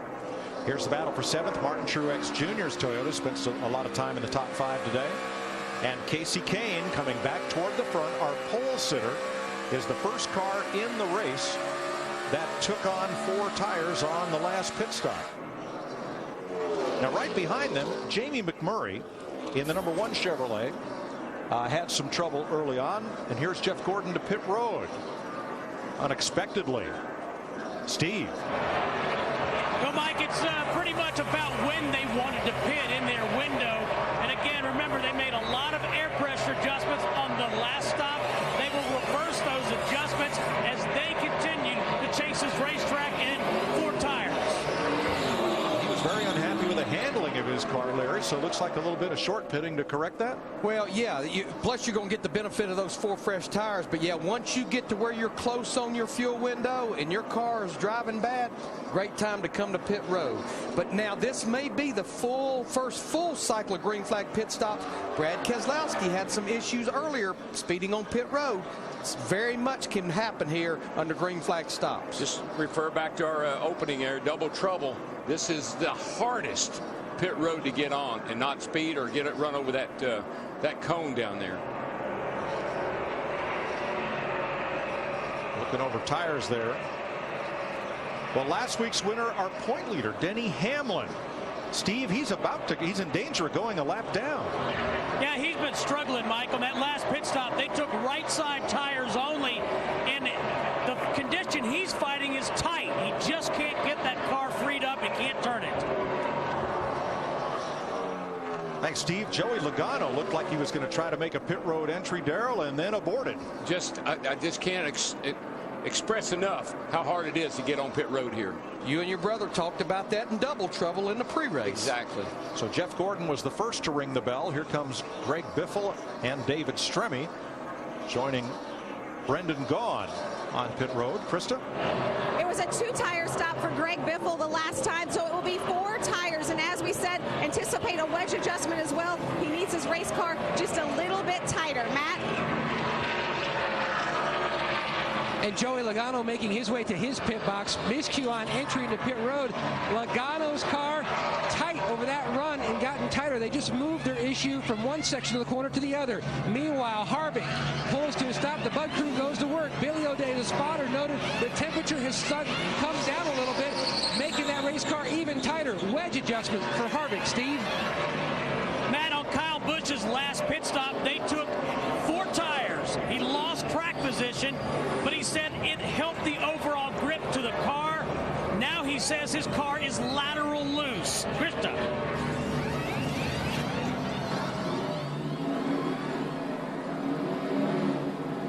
It's all race long. I'm talking about Casey Kane. A lot of adjustments throughout this race. More adjustments on this stop as well. Another 4-tire change for Casey Kane.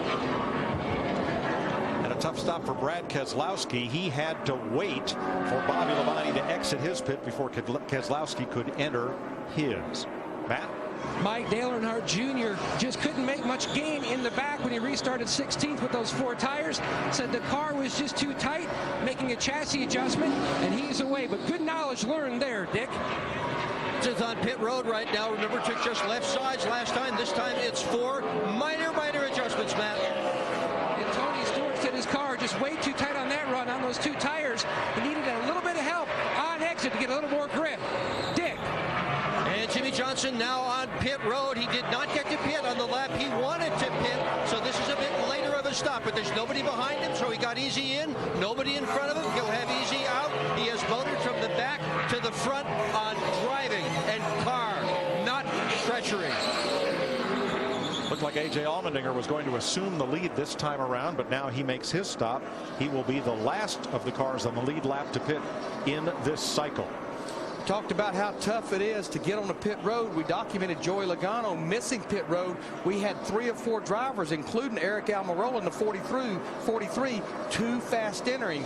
The entrance to pit road is almost right there, dead in the middle of turn 4. Yeah, you're all the way off the corner, and you're looking in your mirror because you're right in the groove, right on the bottom of the track where a lot of guys run. So you got your hands full, trying to carry speed, trying to get on pit road, and trying to keep them getting run over. And then when you get on pit road sometimes.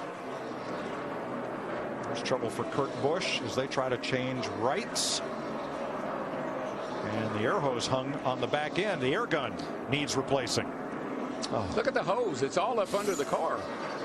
Oh boy, locking them up to come to pit road. Travis Kvapil, and caution is out. That is not locking up the brake. That's big.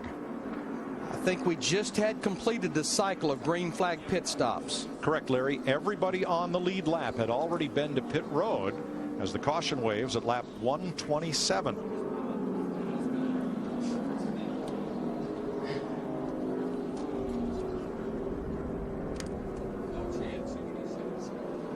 So Kvapil coasts into the garage where he will join Josh Wise, Joe Nemechek, Timmy Hill, and J.J. Yaley. Something boom on the 93. Daryl, this old place, she's hard on engines. You choke the guts out of her. You're never off the throttle much. 9,500 RPM.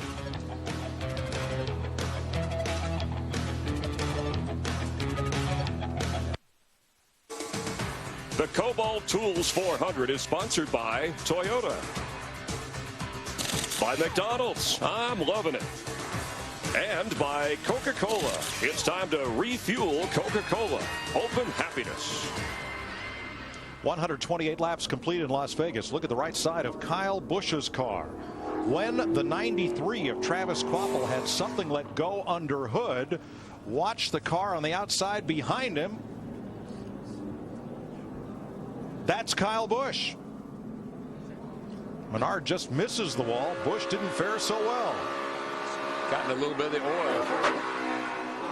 See it on his windshield. Keep coming here. See him. Stay high. Stay high. He's going to get up the line. Keep coming. Still green. Clear. Caution out. Track cleanup underway. You're watching NASCAR on Fox. 130 laps complete in Las Vegas. Jimmy Johnson leading Tony Stewart and Matt Kenseth under caution. Time for our AT&T mid-race report. Let's begin with Chris Myers. Thanks, Mike. 6 leaders, 9 different lead changes so far here in Las Vegas. And even though Dale Earnhardt Jr. has led the most laps, Jimmy Johnson the story. The 48 car starting 40th all the way to first. He's found his groove, a 4-time winner here in a backup car after a crash in practice, in control at this point. Let's see what Darrell Waltrip thinks. I tell you, I still like my man Casey Kane. He started on the pole. He has 12 wins from the pole. Think he's pacing himself. He's coming back. Casey Kane. DW, Kevin Harvick is being all Kevin Harvicky. He's right there in the top 5. He's right where he wants to be. His car's fast. I believe the closer will tune that thing up and go get him at the end. Michael, based on Dale Earnhardt Jr., who led the first 70 laps of this race, as we get to the closing laps, you can't make a change that gets your driver back in traffic. It took just 99 laps for Jimmy Johnson to go from the absolute back of the pack to the lead, and once he got that lead, he took off. Chad Knaus gathered the crew and gave them what they needed to hear. Let's go win this race. Mike? Don't count the money too soon. In nearly half the Vegas Cup races, the eventual winner didn't lead a single lap until well after halfway, including the last 2 years in a row, Chris. Yeah, Mike, in the last 7 Las Vegas races, the halfway leader failed to finish in victory lane. Tony Stewart running right behind Jimmy Johnson. Remember, he led the most laps here last year. That is your AT&T mid-race report as we go from the Hollywood Hotel around the track and back upstairs to Mike, Larry, and Darrell. Thanks, Chris. 1 to go as cleanup is completed. And we cycle back through with Jimmy Johnson to lead the field down to the green for the restart with Tony Stewart. All restarts are double file, and 23 cars make that 24 on the lead lap, as Denny Hamlin was the first car 1 lap down at the time of the caution, and Hamlin gets the free pass. We had a few drivers that were back in the pack when that caution came out that came to pit road for more adjustments, but since we just had finished a set of green flag pit stops, most everyone up near the front stayed out. Jimmy Johnson is trying to do something he has never done, and that is win in a backup car. He's finished 3rd or better the last 3 times he's needed a backup, but he's never put a backup car in victory lane yet. I truly think we saw this in final practice yesterday when they unloaded that backup car, that they were going to be just fine. He left pit road in that backup car like he'd been in it all weekend. I mean, it was fast right off the truck. Johnson has gone to victory lane 17 times after leading the halfway lap. But it's far from over. We're just past halfway in the Kobalt Tools 400. Greg Biffle will restart 4th. There's Kevin Harvick 5th. Casey Kane will be 7th. Dale Earnhardt Jr. will restart 12th, and Clint Boyer 13th. Mark Martin 15th as the field comes to the green.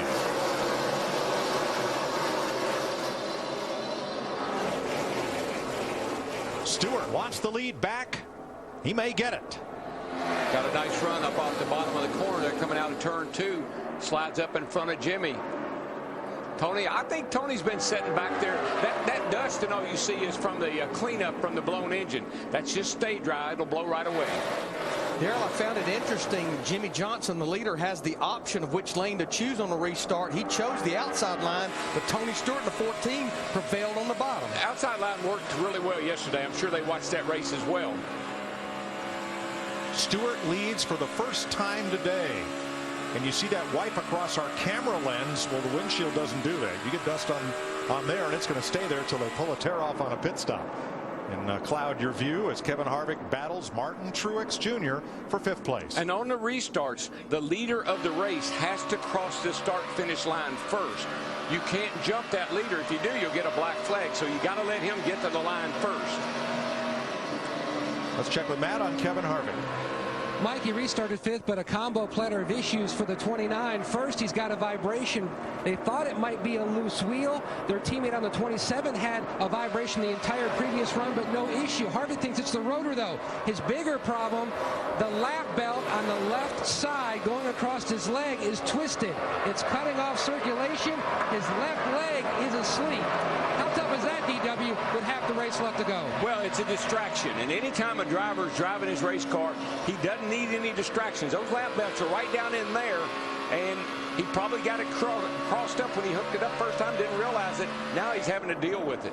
That's one of those things the crew chief will tell you right away. Suck it up, big boy. Can't do anything about that.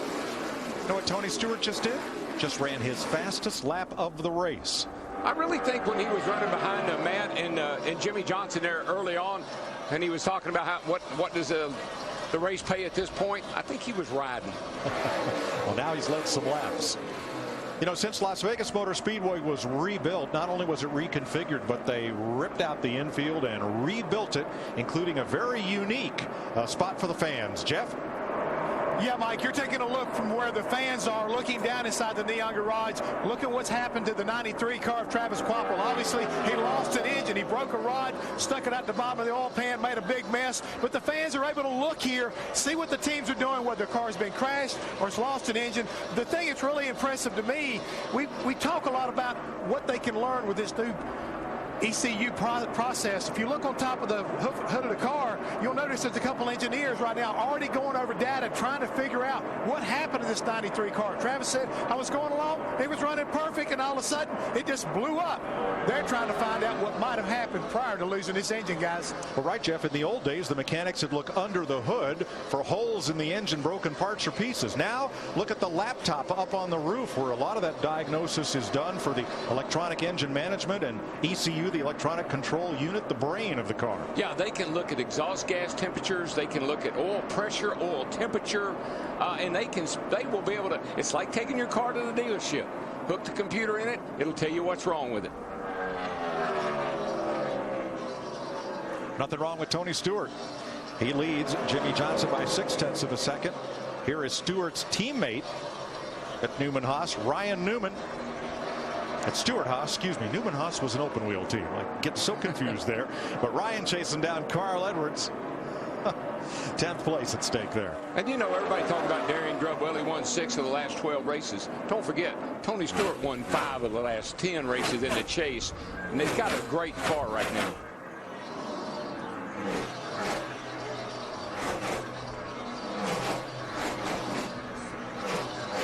A lot of drivers, though, within striking distance. We've only had 7 different leaders of this race so far, and a lot of contenders who have not been in the front spot close by.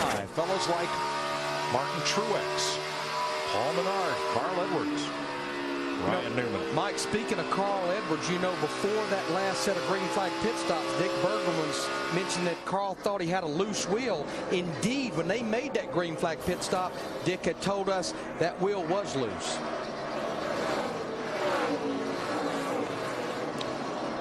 Kyle Busch started at the back, as did Jimmy Johnson. Jimmy got to the lead, and Kyle is another one who hasn't led today yet. Steve Burns?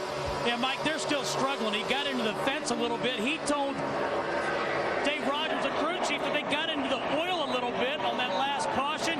He said he's been landing on the splitter. They came to pit road. They checked fender clearance. They even brought out the toe boards to make sure the car was tracking right. Well, he's just got his hands full all day long. And Darrell, when that car for that driver is landing on the splitter, it's like bottoming out, and the car just won't turn. The front wheels are light. And his brother Kurt, who's had a tough day, now comes down pit road once again in the James Finch number 51. Larry, I just wonder, when Darian Grubb came over to Joe Gibbs, I'm sure he brought a pile of information. Looks like that's been helped. Looks like it helped the 11 car. But that information, the other crew chiefs take a look at it and say, you know, maybe we ought to try that. Doesn't seem to me like Kyle has had a very good car at Phoenix or today, and not what we're accustomed to seeing. Well, and you know, different drivers have different styles. Sometimes the setup won't suit a particular driver's style. Kurt Busch back on track after 4 tires as Jimmy Johnson is chasing down Tony Stewart for the lead. The gap is just 1/4 of a second, 145 laps into the Kobalt Tools 400 on Fox.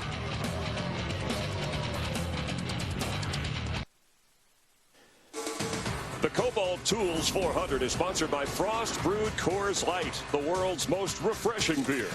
By Aaron's, credit is hard, Aaron's is easy. By Chevrolet and their award-winning cars, trucks, and crossovers. And by AT&T, the nation's largest 4G network. AT&T. Rethink possible.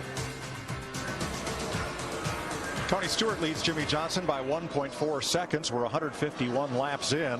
Average speed slowed to 145 miles an hour by 3 caution flags.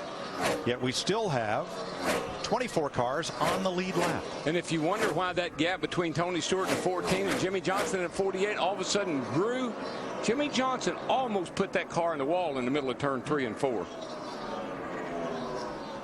Michael McDowell was coasting down the backstretch, but he's made it around to the garage in the Phil Parsons entry. Mike DeRees and Kurt Busch in that 51 car made an unscheduled pit stop. We got a report he had a flat tire. Yeah, he was falling back, Larry, and the car looked weird, and so a flat tire will make it look weird. Last week at Phoenix, Tony Stewart had a problem. He shut the car off to save fuel, and it would not restart. The problem was traced back to the electronic control unit. We're going to go to Jeff at our Ford Tech car. Jeff Hammond. Let me show you exactly where it's located. We'll go inside the Ford Racing Tech car and we'll show you where it's located at. This is a little box that's located on the dash right now. It's basically the brains of this whole electronic fuel injection process that we're running. This is where really the location of the relay switch that we had a problem with. Right here is where the little fuses were located that actually kicked during the course of the race. Because of this, Tony could not refire his race car. This week, they have been able to take and put a relay in there to eliminate those fuses, bypass them, so that when the engine shuts off, it will not be a problem to refire it. Think about it like this, folks. This is where Tony was sitting. He was trying to refire the car by hitting these switches. When these fuses were kicked, he couldn't reach them. They've got that fixed, and hopefully we won't see this problem today. Thanks, Jeff. Well, Stewart, redemption perhaps. He is leading this race as he was last year with about 1.4 seconds of lead with just over 100 laps to go. Yeah, well, he dominated this thing last year, Larry, but he didn't win it. Dale Earnhardt Jr. has led twice for 70 laps in this race, and he got a little bit of kidding from car owner Rick Hendrick and spotter TJ Majors. TJ wants to take a couple of weeks off and not go spot, starting at Bristol. All right. Maybe I would guess, man. It's the highest paying, easiest job in the business. Talking about driving. So I'll be the first to tell you we're overpaid, but it ain't easy. So your job is overpaid and easy. You know, being a spotter for one of these cars at 200 miles an hour, kind of like air traffic control. You got 43 of them out there going around, and you're responsible for yours, and also have to keep up with everybody else as we look at team owner Rick Hendrick. I'm not sure any other driver, crew chief, owner would have that kind of a conversation, but that's typical Dale Jr. But he's having a little bit of fun. I was going to say, what a good sign. There's TJ Majors, his spotter on the right-hand side, is he feels good about his race car today. But right now, he's sitting back in ninth, about 9.5 seconds back of leader Tony Stewart. This is about a two-stop race right now from where we sit at this moment. Well, keep in mind, that's the only one of the 4 Hendrick cars that finished in the top 10 here last year. Dale Jr. finished 8th. At this moment, Matt, 3 of the Hendrick cars are in the top 10. And Mike, that comedy hour continued for about another 5 minutes, just showing how Letarte and Junior have really gelled, but he's got to fix the race car. Junior said it's the tight it's been all weekend. Look for a significant change when they make their next stop on this 88. Yeah, it's all fun and games until you can't fix my car. Right. Look at Paul Menard, 7th, running right behind Casey Kane, as Tony Stewart's lead over Jimmy Johnson now 1.4 seconds.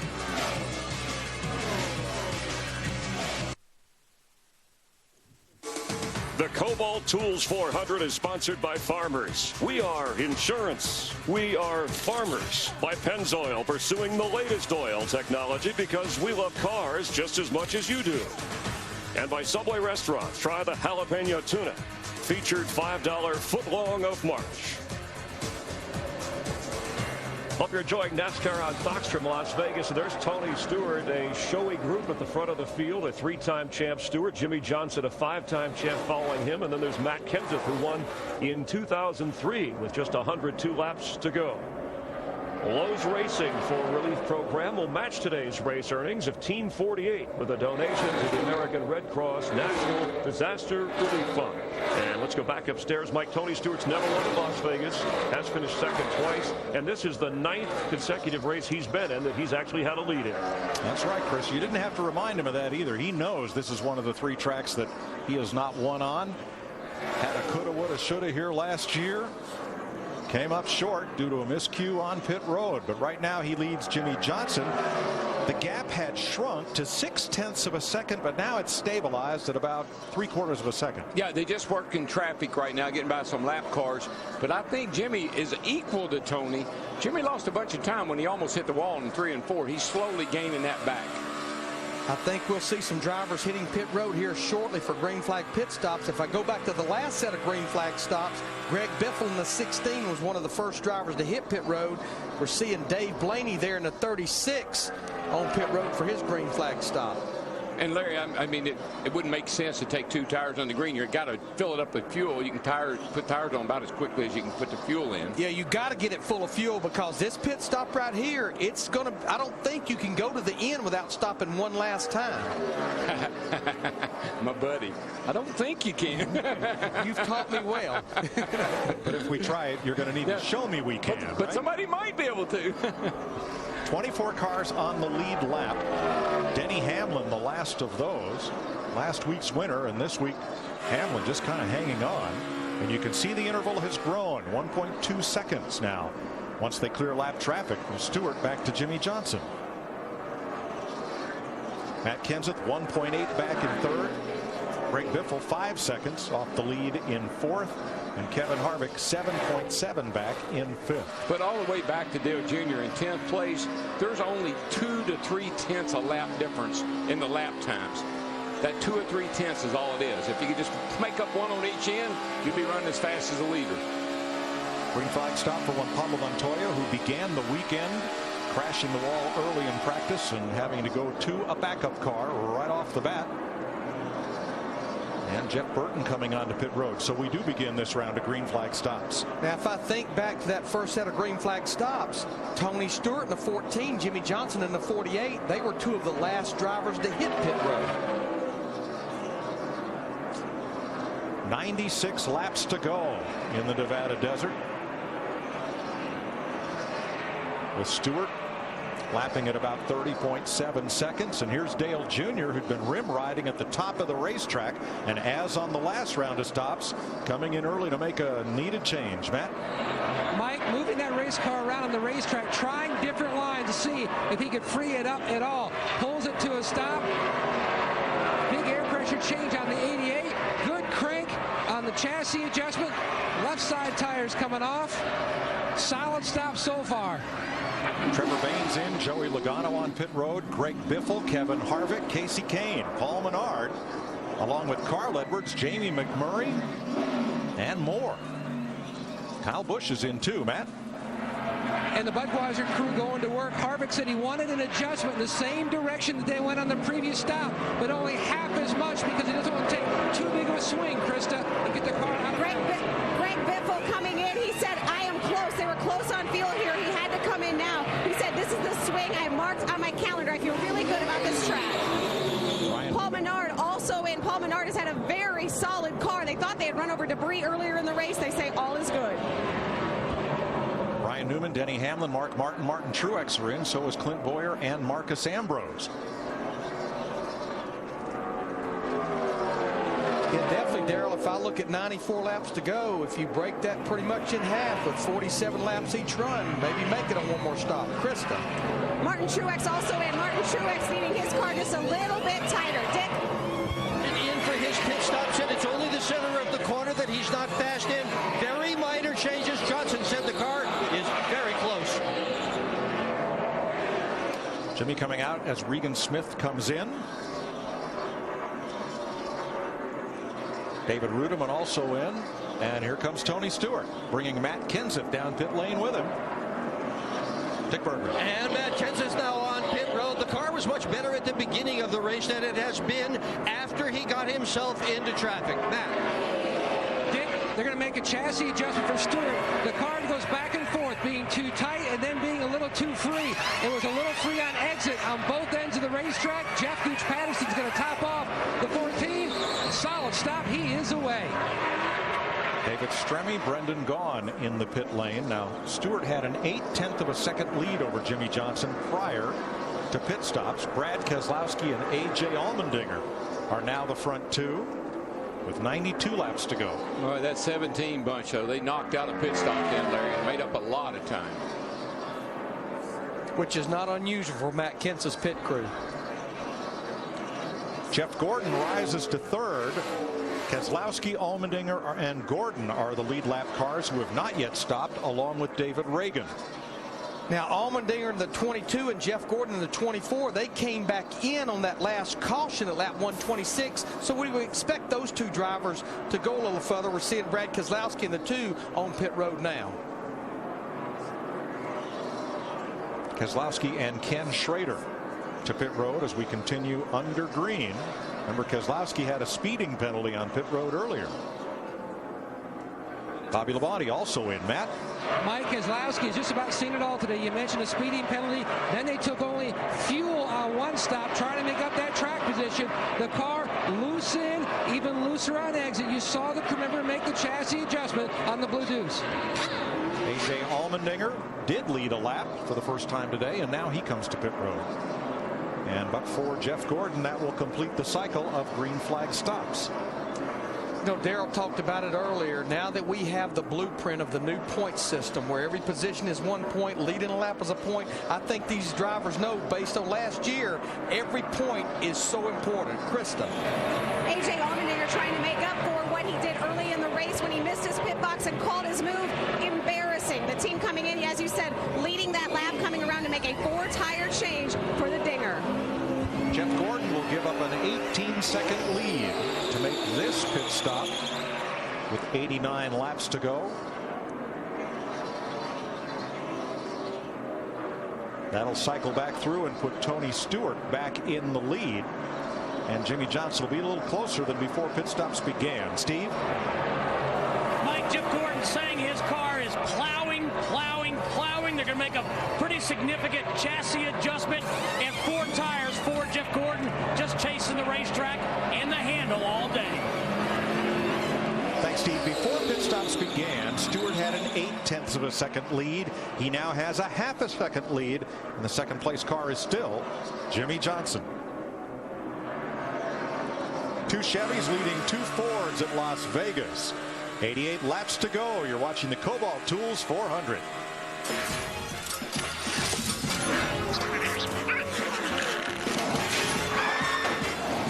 You're watching NASCAR on Fox.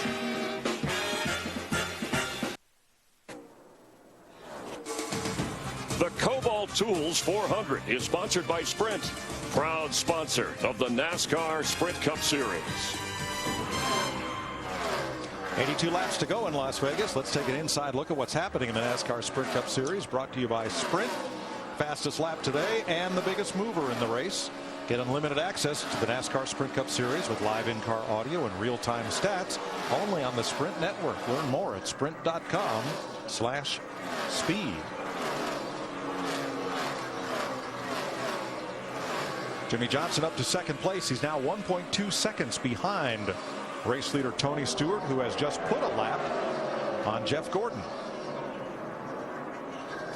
While we were away, Casey Mears made an unscheduled stop for left side tires. Yeah, Steve Burns also said that he was out of fuel when Casey Mears came to pit road. Yeah, I heard him go by here and the motor sounded funny, and I guess it was running out of gas. Got a bit of a cloud cover now. We hadn't seen a cloud all week here in Las Vegas. Just now the sun is beginning to poke back through down in turns 1 and 2.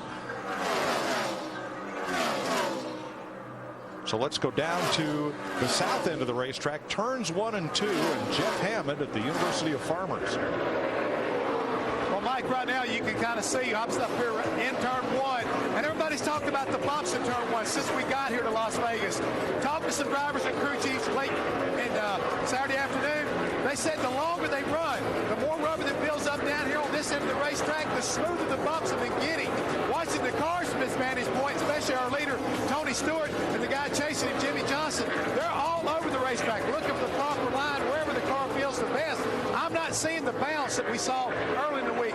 Cars are a lot smoother, and you can pretty much hunt and run wherever you want to. For Tony, keeping a wide arc and running right through the middle of 1 and 2 seems to be pretty fast for our leader. Thanks, Jeff. There's Stewart off turn 2 down the backstretch. And that's what great drivers do. they know their car so well, and they know how their car's handled. A little tight, I'm going to move up. A little loose, I'm going to try something else. I'm going to find a place where this car will perform at its best, and then it makes it easy to drive. Boy, Matt Kenseth has come on since this last pit stop. His number 17, right in Jimmy Johnson's tire track, second to third. Yeah, he made up a ton of time in the pits, a great pit stop, and he came out, and ever since they restarted or started back on this last round of pit stops, he's been fast. Kenseth back to second place.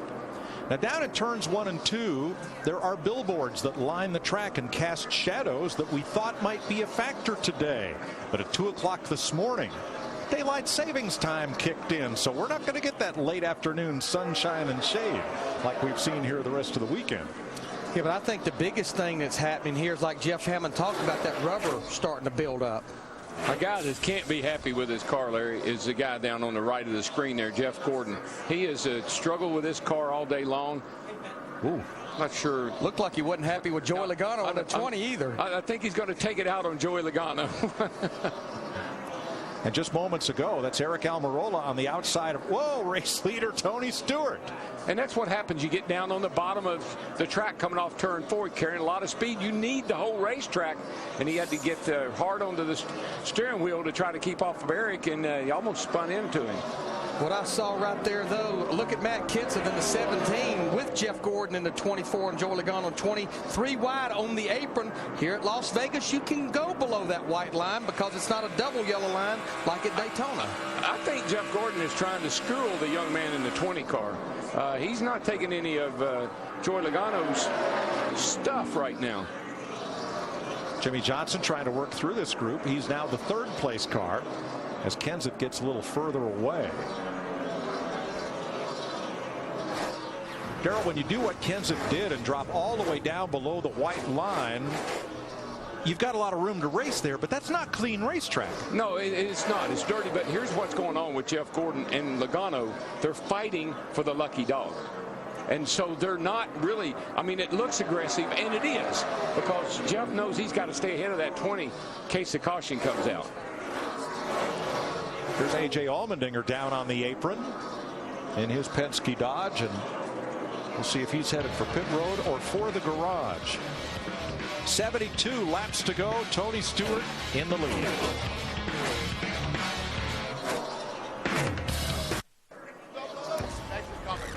This past Friday night in Las Vegas, Kevin Harvick took in the latest Ultimate Fighting competition. This upcoming Friday on Ultimate Fighter Live, rivalries hit home when coaches Dominic Cruz and Uriah Faber divide the final 16. Who will be the first to fight? Don't miss Ultimate Fighter Live Friday, 10 p.m. only on FX. Tony Stewart, your leader, 1.6 seconds up on Kevin Harvick, and A.J. Allmendinger did go to the garage while we were away. A while back, we saw this with race leader Tony Stewart trying to lap Eric Almirola. And here's what Tony had to say about that slide. Had to work her a little bit, didn't you? I kind of had my hands full.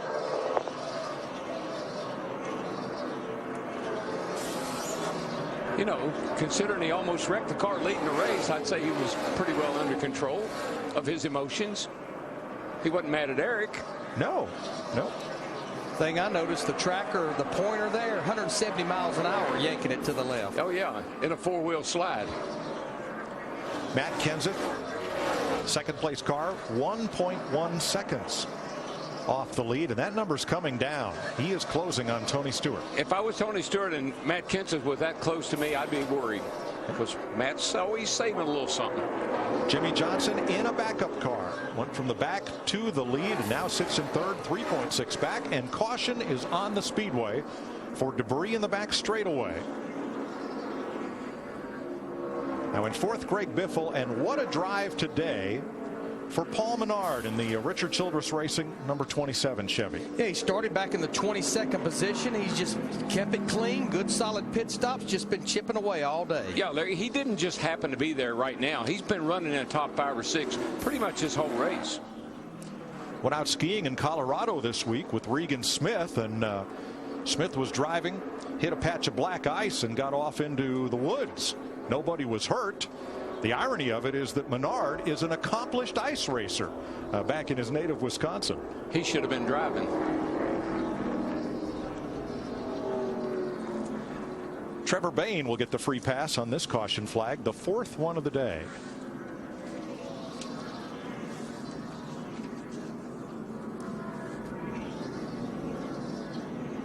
.62 to go. The Toyota top performers at the moment: Martin Truex in 11th, Clint Bowyer 14th, Kyle Busch, who started last, in a backup 17th, and Mark Martin back in 18th. When Martin had been running up in the top 5 or 6 most of the day, he slid back here a little bit. Maybe they'll make a nice adjustment on this pit stop. Well, you can't make it from here on fuel, but I think back earlier, Dick Berger, when some of these drivers only had 25 laps on their tires, we saw some 2-tire stops, Dick. Well, it's hard to say what's going to happen here, but they are watching what everybody else is doing. Matt Kenseth, just a little bit of adjustment on his car. The same with Jimmy Johnson's car, number 48. Matt. The 14 to Tony Stewart. The game plan here, right side tires. They will top him off with fuel. Stewart said that the car is absolutely the best it's been all day, Krista. Greg Biffle asked his team, can we make it the distance from here? Crew Chief Matt Fuchsia said no. So what are they going to do? Gamble and take 2 or go for 4? Greg says, I think we have to do 4. That's the plan for the 16. They come around to the left side, yes, an adjustment and 4 tires.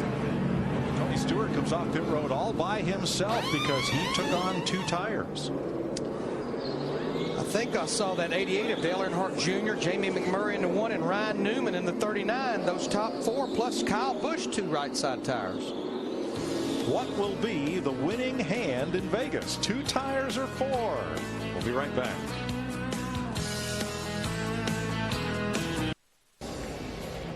Las Vegas watching closely the Kobalt Tools 400 from Las Vegas Motor Speedway. Under 60 laps to go. Tony Stewart leading Dale Earnhardt Jr. Recent round of pit stops as we're getting ready to go green. Strategy on tires. I love what Dale Jr. did. We saw that car fast when it was up front. He got in the back. He couldn't go anywhere. Got 2 tires. He's back up on the front row. Tony, that's a little bit more questionable. He came in the leader, got 2 tires. Matt Kenseth is back in 5th with 4. Could be a tough matchup to beat somebody with 4 tires. What should we look for on the restart? Look for Tony Stewart to try to hug that white line, run low, and get away from Dale Jr. He needs to put a gap on the guys behind him that have 4 tires, so by the time the new wears off their tires, he has a bit of a lead. With Michael Waltrip, Chris Myers, back up to Darrell, Larry, and Mike. Temperatures, the weather, of course, the tires, and the guys at the front of the pack, Mike. Thanks, Chris. Denny Hamlin and Jeff Gordon took the wave around to get back on the lead lap. That means they did not stop during this caution flag. 7 other drivers, more than a lap down, also took the wave around. So on the restart, Stewart and Earnhardt at the front. Jamie McMurray, who's had 2 tough finishes in that car, number 1, 31st at Daytona, 37th at Phoenix, but McMurray running very well today. He and Ryan Newman, row 2. Kyle Busch and Matt Kenseth, Greg Biffle, Jimmy Johnson, and the top 10, Paul Menard and Martin Truex Jr. as we get ready to restart with 58 laps to go. Ready for the green flag, and we'll give you NASCAR on Fox. Crank it up as we go green.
Dale Earnhardt Jr. spun the tires on the restart, so it was the inside lane that went. Tony Stewart, Jamie McMurray with Earnhardt now 3rd.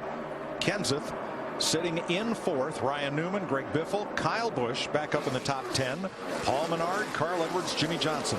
Yeah, I thought Junior really was impressive. I mean, Kenseth's got 4 brand new tires on his car, and he got by Junior, but Junior drove right back around him.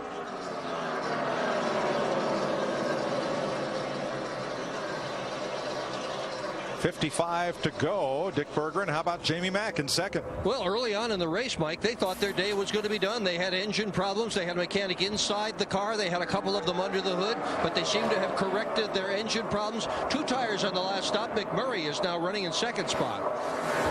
Yeah, we had 6 drivers go with just 2 tires. Stewart, Dale Earnhardt Jr., McMurray, Newman, Kyle Busch, and Martin Truex Jr. There you go. You know, that caution flag right there, Larry, was a perfect time for a lot of these guys.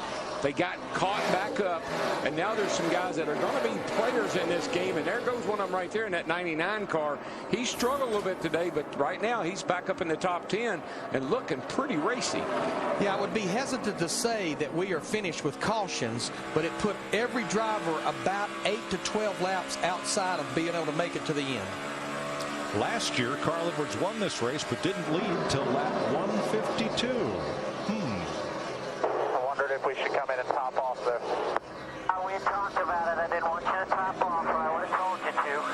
Everybody is talking about 6 laps to be short here.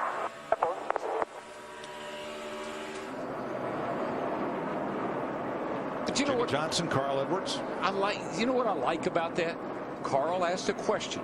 Bob Osborne emphatically said, if I wanted you to come in, I would have told you. Right. With confidence. With confidence.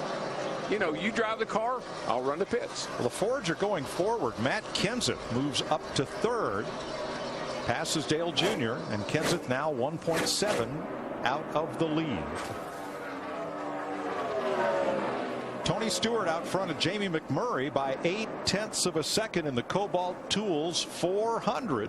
Who will take home this unique trophy in Las Vegas?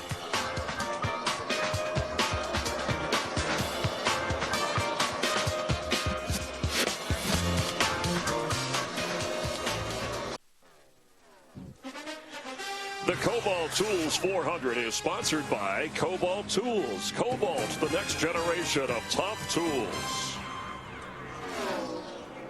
46 laps to go in Las Vegas. Tony Stewart leading Jamie McMurray by 1 second. 2010 was Jamie's year. Won Daytona, won the Brickyard, won 3 of the sport's biggest races, just missed making the chase. And 2011 was just devastating. They just had no luck at all. Started the season out with 2 finishes in the 30s, and here he is running in second. Well, he and his crew chief, Kevin Bono, I like that combination. I'll tell you why. Last year when they weren't running good, I never heard Bono one time say it was Jamie's fault. He said, well, cars are not right. We don't have the right stuff. And here they are now. They got their cars better, obviously, and running good. Matt Kenseth up into second place. 1.4 behind Tony Stewart. Let's take an inside look at what's happening in the NASCAR Sprint Cup Series, brought to you by Sprint. We're going to go on board and take a ride around with Jimmy Johnson riding 5th.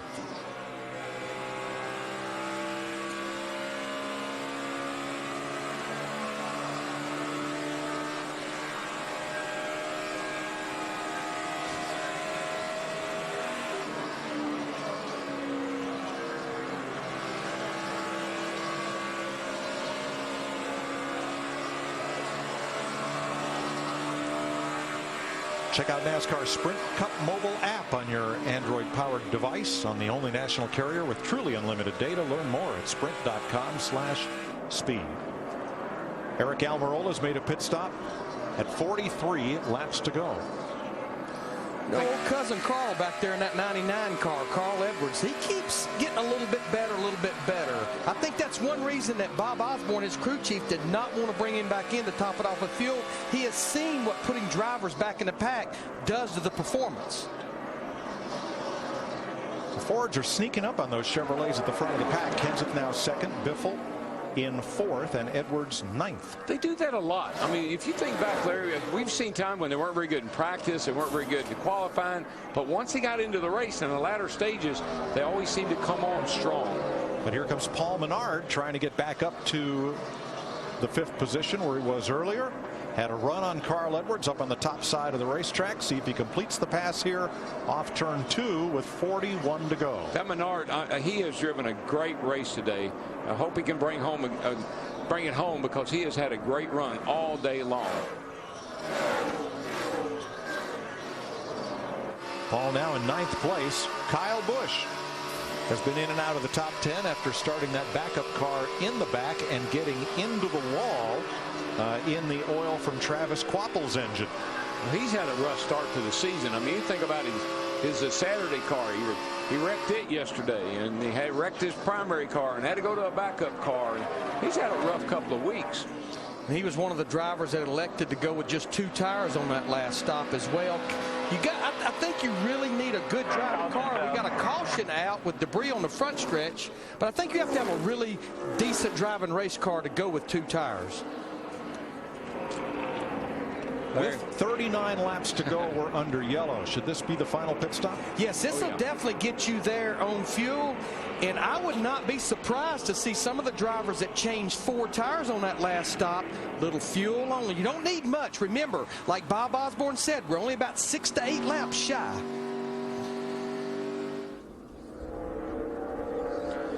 Well, Jeff Hammond, let's talk a little strategy here. If you took 4 last time, do you gamble with 2? And may some drivers take no tires at all?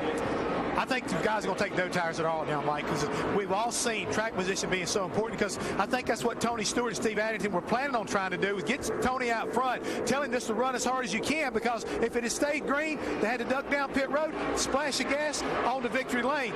Now they've got to be careful not to, once again, fall victims of staying on pit road too long. I look for those guys to go gas only once again and get out there and stay out front.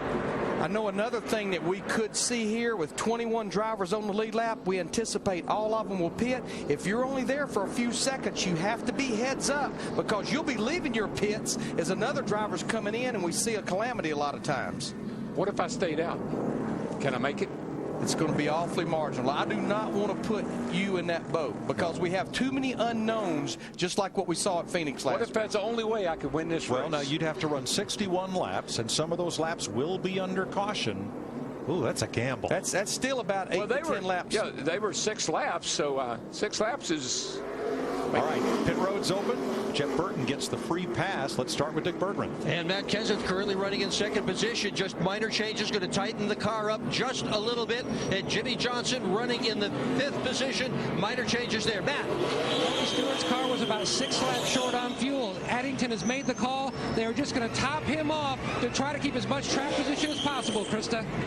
Greg Biffle was told by his team, we have to stop. We could not have made it the distance. They decided they needed about 3 seconds of fuel. That is all they're getting.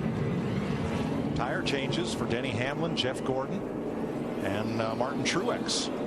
Regan Smith. But a lot of drivers took fuel only. Yeah, it's aggravating to have to stop for 3 gallons of fuel, but that's what you have to do. Dale Jr., Paul Menard, Ryan Newman, 2 tires. We saw drivers that changed 2 tires the last time. Drivers that changed 4 tires go with fuel only. I said it to the mid-race report. You have to do now whatever you can do to keep your driver near the front of the pack. With 37 laps to go, let's get an AT&T race break. Thanks, Mike. With Michael Waltrip, and Tony Stewart has led 93 laps. Remember last year leading the most laps here, he said we let one get away. Second sucks is how Tony Stewart put it. Right now, his strategy at this point, you said for some gambling staying out, you wouldn't recommend it. Well, but we had a couple guys do it. Clint Boyer in the 5-Hour Energy car and Brad Keselowski both decided to stay out under this caution. They've got to stretch their mileage. Are they betting that there's going to be more cautions after this? You know how things get tense at the end of these races. We saw it in that last little green flag sprint there. Guys rubbing each other, leaning on each other, really getting aggressive. It was a circuit breaker that ended Tony's run last week in Phoenix. He's trying to be a circuit breaker today, win for the first time here in Phoenix. Who has the best chance to unseat him if we don't see another caution? Well, a couple of Fords are really fast, Kenseth and Biffle. They both have better tires on the left side than Tony has too. Can they use those better tires as an advantage and put Tony in their mirror? I don't know. Tony's been awful strong, but I like those tires on the Fords. The Jack Roush Fords have won half of the race races that have been run here in Las Vegas. The disappointment of Carl Edwards, who really ate his best so far. He started 21st. Well, kind of like Darrell said, he's been Casey Kane-ish. You know, Casey got back around 10th or 12th, and he hasn't been able to go anywhere. Carl's in that same boat. And look at Kyle Busch. He started last, drove all the way to the front despite running into the wall and being in a backup car. But once he got to the top 10, hadn't been able to go any further. So those are some guys felt like might be stronger than they are. You know, Michael, we saw Dale Earnhardt Jr. lead the first 43 laps of this race. He's led 70 total today. That's more than all of what he led last year, which was just over 50 laps. What kind of opportunity do you give him? And you've talked before about being out in front versus being in back of the pack a little bit. Yeah, he's in the top 10. He put himself on the front row for a restart, but he spun his tires and lost 3 or 4 spots, was able to hang in there, but not as well as Tony. 2 tires on that 88 car of Dale Earnhardt Jr.'s didn't work as good as the ones on Stewart. The last 9 races that Dale Earnhardt Jr. has actually led, the most laps that he's failed to win, running second here at the moment behind, as we said, Tony Stewart, your race leader, and leading 94 laps. Let's see how our drivers are doing in the AT&T Fastest Driver Challenge here, and you can sign up to play AT&T Fastest Driver Challenge next week by texting FAST to 34763 or go to AT&TFastestDriver.com for a chance to win 4Gs. Brought to you by the nation's largest 4G network, Rethink Possible. Speaking of next week, it's been a rough day for the Busch brothers, but when you go to Bristol, as we will next Sunday, they always seem to do well there. This is Thunder Valley. The 3 R's of racing: wrecking, retaliation, and rivalries. It's a lot like a heavyweight fight. Rubbing is racing. You got to either be worried about getting run over or running over somebody else. It's the world's fastest conveyor belt. That's Bristol. This is where the Thunder rolls. It's all about the wild thing. Thunder Valley. We'll see you there. Next Sunday with NASCAR on Fox, Eric Almirola took the wave around. As we get ready to go back to green, the 2 drivers on the front row did not pit. There's Almirola's car, the King's number 43. Interesting story there. Taking a page from Major League Baseball, Richard Petty now has racing fantasy camp. A bunch of folks are here to hang with the King at the race. Then they'll go run the Bull Ring at Las Vegas on Monday, drive the Super Speedway Tuesday, and a road course Wednesday. Fantasy camp. Pretty cool. All right. Clint Boyer and Brad Keselowski stayed out. Here's the Keselowski decision. Staying out, no matter what these cats do in front of you. Staying out. Staying out. There you go, bud. Clean air. Ask and you shall receive. Before pit stops, Boyer was 13th. Keselowski was 14th. Steve on Boyer. And crew chief Brian Patty told Clint Boyer, go ahead and pit. We'll finish 13th. Stay out. We could win this thing. They're going to go for it. That's my strategy. The only way I can win this thing is maybe stay out. I'll take a chance. And by the way, before we go green, I want to say hello to my sweet wife back home. Thanks, Darrell. Stevie a little bit under the weather, and hello to Walter Cox from our NASCAR on Fox staff. Little indigestion put him away from the racetrack today. Green flag. Oh, here comes Stewart to the bottom. 3 wide for the lead. That's Vegas, baby. Remind me of Tony Stewart of Homestead back in November when he knew what he needed to do. He didn't take the lead. He stole it. So much for clean air. That was the thunder from down under the white line to get the lead for Stewart. You know, early last year, Tony was struggling on restarts. But, man, all of a sudden, latter part of last year, he came alive when it come time to drop that green flag. There's still 3 wide. Mid-pack. Casey Kane down to the bottom. Menard, the meat and the sandwich. Ryan Newman up top. That usually doesn't work very long, very well. Darrell, we've always said, on the restart, that's your chance. If you're going to get them now. Well, they're proving that to be the right theory. I can tell you, they got them grouped up. Boy, Matt Kenseth there in the 17 car got up out of the group, had to get out of the throttle. He lost a bunch of spots. Mike, it became apparent to me that someone told these drivers there's 32 laps to go. You've got enough fuel to get to the end. You've got what you got as far as tires. Show me something. Well, Tony Stewart did. He flat snookered him on that restart. We had a little pre-race thoughts from Tony on how this day might go, but now he is under pressure from Keselowski for the lead. Start-finish line. Brad on the bottom. Dead even at the line, and Dodge out in front, turn 1. You know, Paul Wolf has won a couple of races for Brad by gambling. And that was a heck of a gamble to stay out. But look at this. He's up there. He's got a shot. Didn't quite get the lead, but Keselowski just ran his fastest lap of the race. And I think he did that by how he drove that thing off into turn 3 the last time through there. Now let's have a listen to what Tony Stewart said to his team in pre-race. Careful today, guys. Just do what we've been doing. Haven't had any luck here yet, but this will get us turned around here today. We got a good car here, so we'll just take care of it all day long and get us what we deserve here.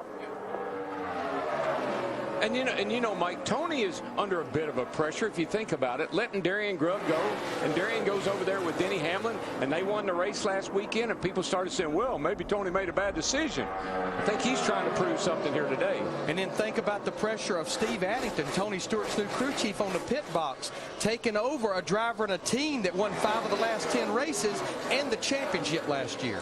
All right, who's missing from that picture up front? Right there, Matt Kenseth. Currently 7th. Kenseth was in position to challenge, but 2 laps ago. Yeah, he just got up there and he got to higher and higher and higher, and he finally made contact off turn 4. Didn't damage the car, but didn't break his momentum. 29 laps to go in the Kobalt Tools 400. Let's go side by side. It's Tony Stewart leading.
Brad Keselowski staying within 1 second of Tony Stewart. Greg Biffle 1.4 and Jimmy Johnson 1.9 out of the lead. Jamie McMurray 2.9 back. That's your top 5. Then Kenseth, Boyer, Edwards, Kane, and Newman the top 10. With Dale Earnhardt Jr. 11th and Mark Martin 12th. Here's what happened between those two 1 lap ago. Mark comes up and Dale Jr. says, hey, man, you broke my... Whoa, I mean, he got in the wall a little bit going down through there. Gave him a real nice tap. I mean, Earnhardt had a run, but yeah, that's a pretty hard hit. Yes, he did with both ends of that 55 car. And Mark, you'd have been running about 18th all day long. I've been telling Larry, I said, you watch that 55. He'll be 10th when this thing's over with. Only 23 laps to go, and caution waves yellow for Landon Castle, who suffers the same fate as his teammate Travis Kvapil just about 100 laps later than the 93, which went up in smoke and brought out the caution at lap 127. This is lap 244, meaning Castle's engine lasted just about twice as long as his teammates. Now, to me, one of the drivers that caution benefits would be Brad Keselowski in the 2 car, because it's about a 2-to-1 ratio. Caution's the green. He was going to have to go 61 laps on fuel, so that was going to be a little bit marginal. There was a bit of a discussion on that caution lap between Dale Earnhardt Jr. and Mark Martin. They got side by side and kind of close enough for hand signals up in turns 3 and 4. Mark's got a lot of damage to his car, and he drove up along beside of Dale Jr. and expressed his displeasure with that young man.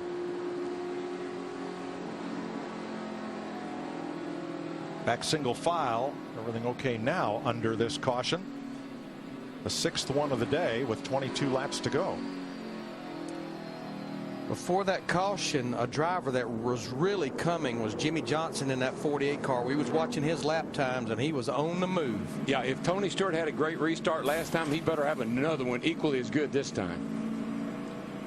Joey Logano will get the free pass under this caution flag and be back on the lead lap. We'll restart with 23 lead lap cars. With 22 drivers on the lead lap, roughly, and then, as you said, 23, Mike, I don't see anybody in the top dozen coming to pit road. If you're one of the drivers that are at the back of the lead lap, you know, why not? Come for adjustments, come for tires. I think we're seeing it starting with Kyle Busch in the 18 and a lot of drivers that were behind him. But Larry, Menard, Ambrose, Harvick lead the pack onto pit road. Right now is when the great drivers and the great athletes shine. This is an opportunity. Tony Stewart has dominated this race, but this is an opportunity for Jimmy Johnson or Greg Biffle or Matt Kenseth to step it up a notch and go up there and take the win. Denny Hamlin and Jeff Burton also came to pit road. 4 tires for Burton, left sides for Harvick. Great athletes want the ball. You know, they want to catch the winning touchdown. They want to hit the winning three-pointer. This is what you live for right here. If you're a Keselowski, Biffle, Johnson, Kenseth, these guys, this is the moment they've been living for. Well, on the last restart, Tony Stewart pulled what everybody will be remembering as our 5-hour energy move of the race. Here's another look at it. Stewart is on the inside of row 2. Can't pass before the start-finish line. But boy, what a well-timed move that was. And that was, Mike, it was all timing. He timed it just right, and he got a little head of steam, was able to blow by these guys. And all that white line does is say, here is where the track apron starts. That's not an out-of-bounds line, except at Daytona and Talladega. We'll go side by side with 21 laps to go under caution. Tony Stewart leading Brad Keselowski and Greg Biffle.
Welcome back to Las Vegas, where the trail of Speedy Dry goes from the exit of turn 2 all the way halfway down pit road to where Landon Castle turned into the garage area.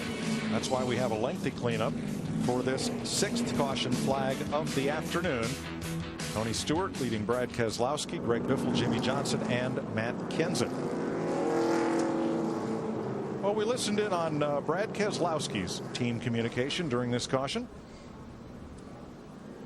We can't let ourselves be intimidated by any of these guys. When it comes time, we just make sure we're aggressive. I agree with you, man. Brad Keselowski being worried about being aggressive? I don't think so. I don't know if Brad Keselowski is worried about Tony, but if I were Tony, I'd be worried about Brad Keselowski, I can tell you that. It's been a long time since I've seen Brad Keselowski intimidated by anybody. Now, of the drivers that pitted, Paul Menard came out in 17th. Krista. Greg Biffle definitely a factor in these closing laps. He said last year we had good cars, but we couldn't seal the deal. And that takes a toll on you mentally. We made changes in the offseason, and it is paying off. Words cannot adequately express how badly the Biff wants this win. He is third. His teammate Kenseth is fifth. His other teammate Carl Edwards is seventh. I love the Biff. You know, after Daytona, everybody said he didn't try to win the race. He was so, it's sarcasm, obviously. He said, nah, I didn't want to win that race. Didn't pay me $1.5 million. Had to go on that media tour and do all that stuff. and then when people called him on that and thought he was being serious, he said, now wait a minute. We downloaded the data in our laptop computer. We'll show you the data, and the throttle trace said 100% throttle 100% of the time those last few laps. But you know, we talked about it at the top of the show. This race a year ago is where I think really frustration started setting in for Greg Biffle. He had a race car that could win this race, and they couldn't get fuel into it. That and maybe Charlotte with his cool box. All right, 18 laps to go. Chris Myers. 11 leaders, 16 lead changes. If you tuned in a little bit late, it was Dale Earnhardt Jr. Casey Kane on the pole, but Jr. led the first 43 laps, led 70 total in the race, more than he had led the entire season last year. Jimmy Johnson went from 40th in a backup car out in front and led for a while. Johnson led 35 laps. But Tony Stewart, you saw him at a restart moments ago. He shot in front, said that's what they paid me to do. Remember, he's the older driver. He's led the most laps, closing in on 110, and right now has the lead over Brad Keselowski and Greg Biffle. Of his 44 career wins, only one of Tony Stewart's victories have come in the month of March, and of course he's still looking, Mike, for that first Las Vegas win. The one thing these guys have got to be aware of, clean them up. That spotter, that crew chief, clean them up. Get the tires clean because they've been through all that stage dry. You don't want to spin the tires on this restart.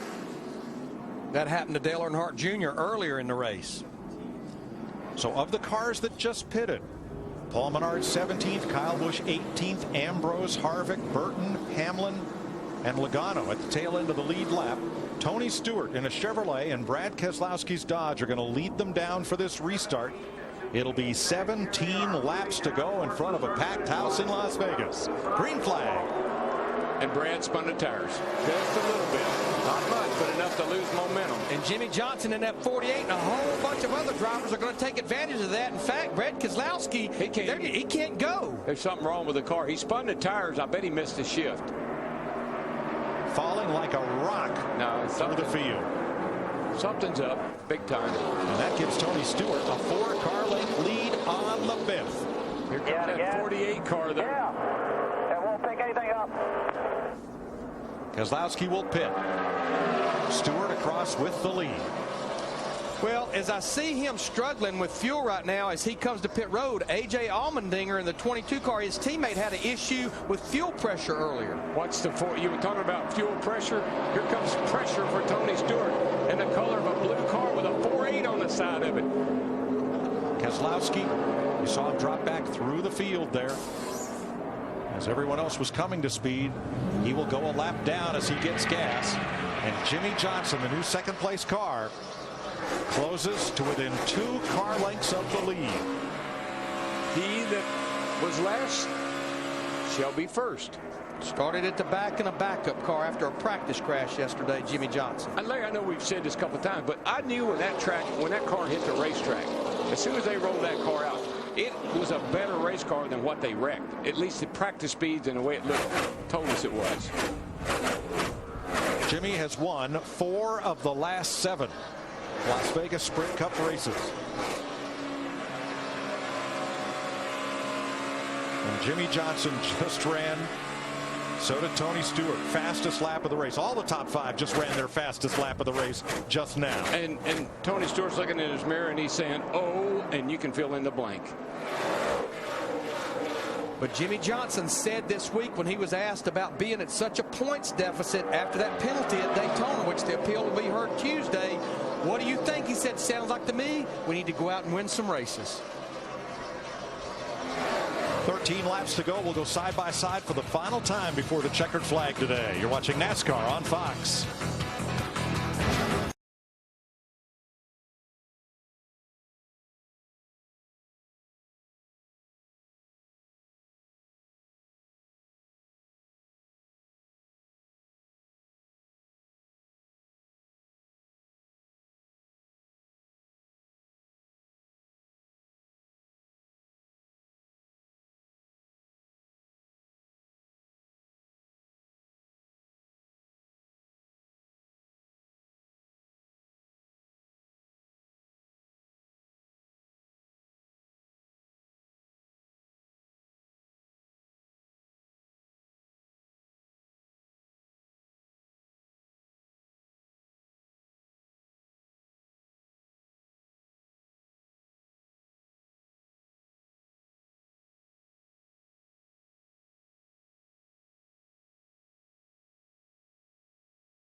A hard hit for Kurt Busch puts us under the 7th caution of the day. Said he cut down a left rear tire, ran over a piece of debris.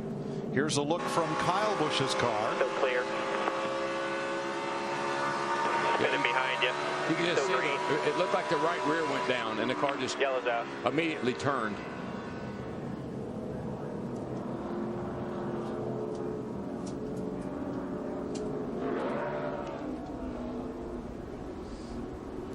Just caught the end of the one barrier and into the other. Now, that was similar to an area that Jeff Gordon hit a couple of years ago that was not protected by a safer barrier. So that wreck a lot less severe than it might have been a few years ago.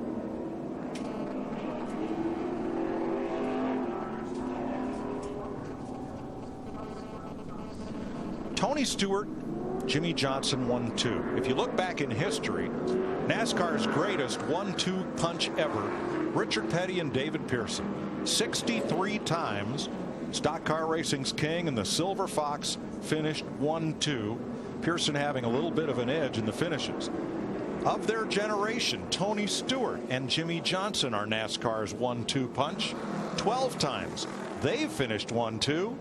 Johnson went to victory lane 7 of the 12 times. But the 5 times that Tony won, 3 of those 5 were on 1.5-mile racetracks like this one. Well, that's a 5-time against a 3-time. That's right. We'll see how it works out. I don't know how they're going to finish up, but all I know is this next restart, you better strap your TV down because it's going to be exciting. Then throw those 3 Roush Fenway drivers in the mix. Greg Biffle in the 16, Matt Kenseth in the 17, and Carl Edwards in the 99. There's some hungry hounds back there. What was it we said about halfway? Man, the Fords just aren't running very good today. And there they are. And Jamie Mack in the 1. How long's it been since he's been to victory lane? Casey Kane in the 5, our pole sitter. Clint Boyer in the 15. Ryan Newman and Dale Earnhardt Jr. your top 10 for this restart. Roush Fenway Fords 3rd, 4th, 5th right now. And nobody knows how important a win is more than Tony Stewart, because that's how he won his championship, by having more wins than Carl Edwards last year in 2011. David Reagan getting the free pass. And now this does play into Clint Boyer's hands. Remember, he did not make a pit stop at lap 230, but these additional caution laps will likely allow the 8th place car to get to the checkered flag. And remember, you live for this moment, but you can't let this moment overcome you. You got to stay cool. Take all the skill you got, bring this thing home. Dale Jr. has led 70 laps today. Can he lead the last one? He's 9th. Ryan Newman's run up toward the front, but not at the front. Clint Boyer in 8th, Kane in 7th, McMurray in 6th. I like where Biffle's sitting. He could do exactly what Tony Stewart did on that last restart. He could go by both the 48 and the 14 going into turn 1.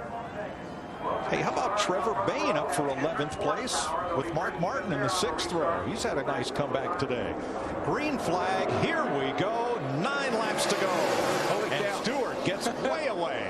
Nobody going to do anything with that. But I think at the same time, Jimmy Johnson in the 48 spun his tires just a little bit, just enough to let Tony really get away. Yep. Nobody's been able to touch Tony Stewart on restarts today. No, sir. That thing took off like a shot out of a cannon. 23 cars on the lead lap to finish it. It'll be 8 to go when they come around. Oh, I'll tell you what, I don't think we'll make it to the end without another caution. No trouble. Kyle Busch, turn 4. Around he goes. No caution. Looks like NASCAR's going to see if he's going to get going. He's got the car moving. He's going to go down pit road. We stay green. And nobody checked up in the back straightaway.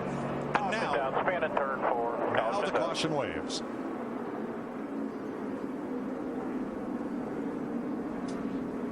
Well, I thought we were going to get, I felt there'd be a caution, but then when I saw the 18 spin down out of harm's way and he got going, thought we might be all right. Let's have a look at what happened here to Kyle Busch, right in the middle of your right side of your screen.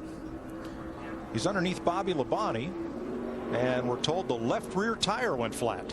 Same thing that happened to his brother, Kurt Busch, just a caution before this. Yep, definitely. Okay, re-rack. Set them up. Jimmy Johnson, the 48, get another opportunity. The orange cone. Our friend, the orange cone. Had a tough life. Who Darrell had a visit with in pre-race. Had a tough day. Going to need new shoes there. He's going to Coney Island. He's done. Is that where That's where old cones go. They go to Coney Island. Watch this restart. Tony looks like he was shot out of a cannon right here.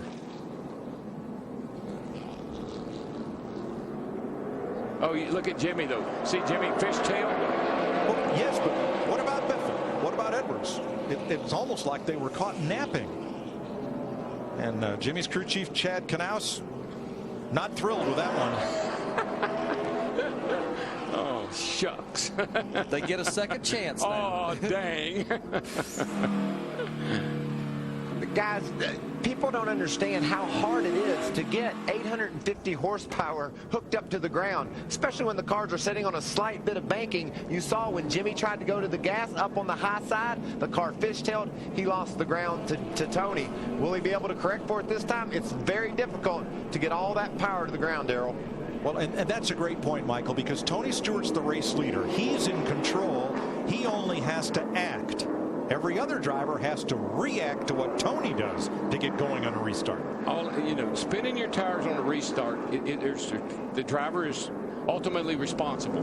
But the crew chief and the spotter have got to stay on that driver all the way to the green to be sure you got those tires clean. While this was going on, Brad Keselowski in the 2 car, he's back out there, but he's back in 32nd place, 8 laps down in that 2 car. There's Steve Addington, Tony Stewart's new crew chief, left Penske Racing at the end of last year. He left even before Kurt Busch was released. Of course, made the chase, won 2 races last year, made the move over to Stewart-Haas Racing. And we had some audio from Tony Stewart and his team. You got to tell NASCAR to make sure that is beside me and not hanging back and rolling the start like he's trying to do. The 2 car and him both have done it. Didn't work too well, did it? No, I don't think I'd complain about that restart if I were him. Think about something else. Eric Almirola gets the free pass, so we will restart with 24 lead lap cars. I think what Tony is doing, he realizes this is another critical moment. He is preparing himself, for don't let these guys do anything, any tricks on this restart. Yeah, don't you want that driver right alongside you, not back in your blind spot? Yeah, because he's you're anticipating. You're sitting there, you're listening to the guy beside you's throttle. You're waiting, and you're trying to decide you want to go right when he goes. And that gets to be a game. I've punched the throttle and got off of it before. Next Sunday, it's all different. Imagine a big cereal bowl and put 43 cars in it and race them around. We'll be at Bristol next week. Bristol, Tennessee, with NASCAR on Fox. Michael? You see what Tony's doing, Darrell? He's got Jimmy up there way ahead of him. He said, if you want to play that game, I can play that game. They're trying to get in each other's head right now. Tony laying back, Jimmy up ahead of him. Oh, it's gamesmanship on these restarts, and particularly at the last one. You got to be sure that you got your act together, and if you can mess the other guy up, you want to do that too. Now, one thing that's different on this restart, the 2 Roush Fenway drivers are flip-flopped on row 2. Biffle in the 16 outside, Kenseth in the 17 on the inside. This is kind of like icing a kicker or icing a guy at the 3-point line, Stewart and Johnson front row, Kenseth and Biffle, Edwards and Kane, McMurray, Newman. It'll be 4 laps to go. Green flag. Perfect time. That Jimmy got it pretty close that time. A better restart that time than the time before. Edwards, bottom of the racetrack. Underneath Kenseth. On the outside, Biffle. Ford's 3 wide for 3rd spot. Boy, and that's 3 Roush cars right there, all on top of each other. And there goes Kenseth in the wall. Clear. Kane high, McMurray low, and Kenseth limps down the back straightaway as we try to stay green. Boy, watch Johnson on that high side. He's going to get a heck of a run right here. He's looking under Tony. Tony blocks. That high line can really pay off on the corner exit. 3 to go. Kenseth continues back of the pack, but on the lead lap. It's like Johnson in the 48 gets a better run off the corner, and that lets him get to the next set of corners a little bit quicker than Stewart. Well, we heard Tony say my car really is awesome getting in the corner. This is the turn 3 and 4 is where you can really make up some ground on the outside. The big winner in that dust-up was Ryan Newman, who emerged in 4th place behind Greg Biffle. 2 to go. That 14 car, though, he comes out of the bottom. He comes up out of that hole pretty stout. Jimmy Johnson trying everything he can. He went all the way to the top of the racetrack that time to try to get the run down the back straightaway. And you can see Jimmy closes down the straightaway with the momentum of coming off the corner, but he loses too much time. Now he's going to go to the bottom. That's a great move. But he drove it down into turn 3 that time, Darrell. It just wouldn't quite stick like he needed it to. Tony's car is just a little bit better. It's just good enough. You're not going to pass him. White flag. Jimmy Johnson won here on a last lap pass in 2006. But he trails Stewart by 3 car lengths out of 2. Yeah, that 14 is just too strong up off the bottom of the corner. Jimmy tried everything he could, but 14 is just stout. Turn 4, final time. Johnson arcs high, brings it down low. The defending Sprint Cup champion Tony Stewart makes it a smoke show in Vegas and wins the Kobalt Tools 400. There, Ryan Newman in that 39 car. He'd been chipping away all day long, finished 4th. Boyer in the 15, he ended up 6th. Great run, and Paul Menard stopped and got tires. Restarted 18th, and he finished up in 7th spot. Great run by Menard.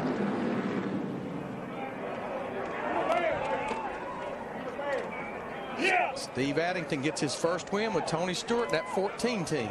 Tony Stewart has now won 6. Great job, our bud. 6 of the last 13 Sprint Cup races. So the combination of Stewart, he's continuing to win. Grubb, he goes somewhere else. He continues to win. The dominance continues.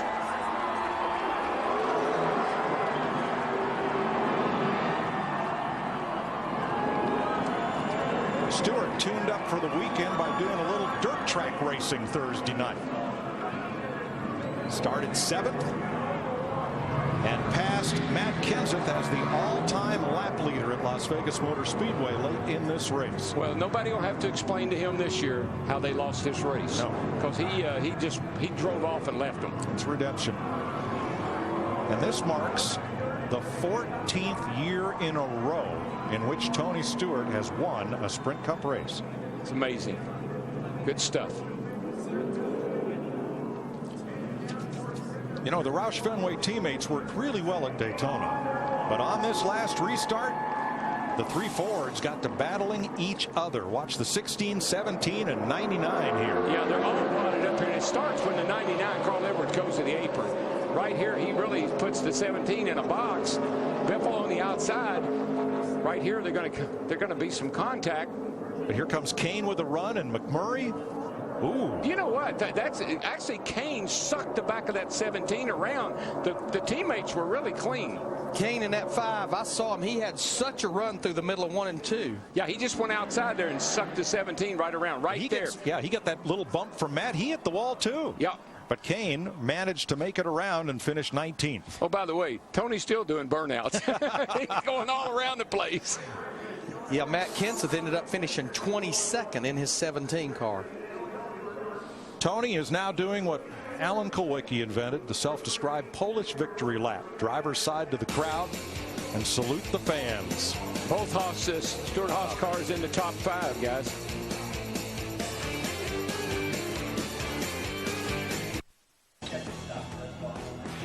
On a day we were all springing forward, 40-year-old Tony Stewart turns back the hands of time and into victory lane, the earliest he's won a race. This is the 3rd race of the season. What does that say? Usually a strong finisher at the end of the year. Thumbs up for Tony Stewart, who led the most laps and outdueled Jimmy Johnson, held him off at the end. A battle between 2 of the greatest drivers in NASCAR history. A couple of Hall of Famers when their time comes. And Tony in victory lane. Let's go down there with Matt Yoakum. And Tony Stewart rolls into victory lane for the first time in his career at Las Vegas. 2nd time he's ever won in the month of May. And what a way he did it in dramatic fashion.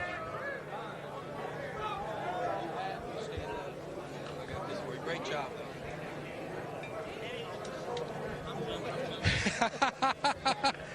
He says, I'm coming, I'm coming. The guys in the back ready to start celebrating. And what way to win than in dramatic fashion like he did at Las Vegas.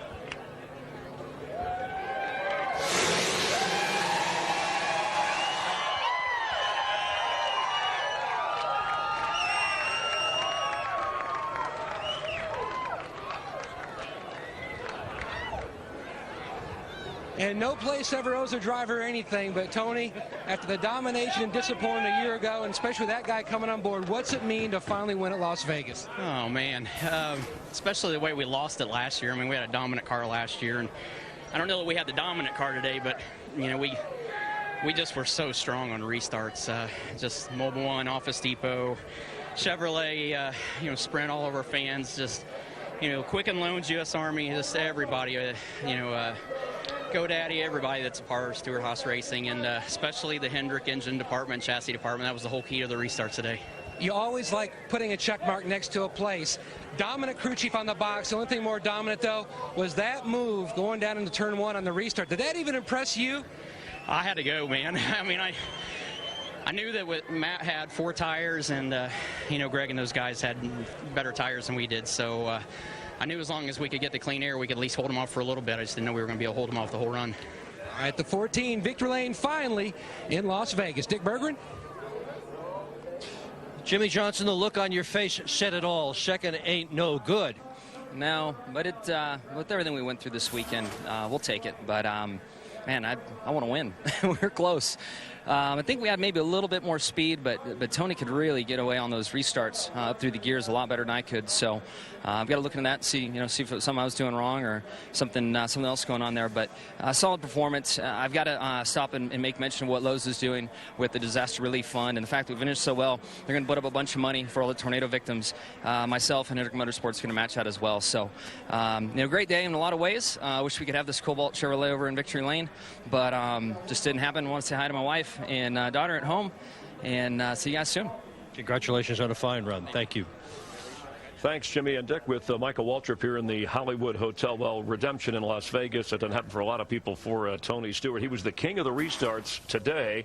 But how about that battle towards the end? I mean, Jimmy was giving it all he had. Tony held on. That's 2 world-class drivers on the gas. They wanted that victory so bad. Tony Stewart held off a determined Jimmy Johnson. My heart was beating 100 miles an hour, Chris, because I know how bad they wanted to win, and I know that there isn't any better drivers in NASCAR than those 2 right now. 8 championships between them. They'll be in the mix again. In the mix towards the end of the race, as we illustrated, was the Jack Roush Ford drivers colliding. And let's go now to Krista, who is standing by with 2 of those. Yeah, Chris, standing between teammates Carl Edwards and Greg Biffle.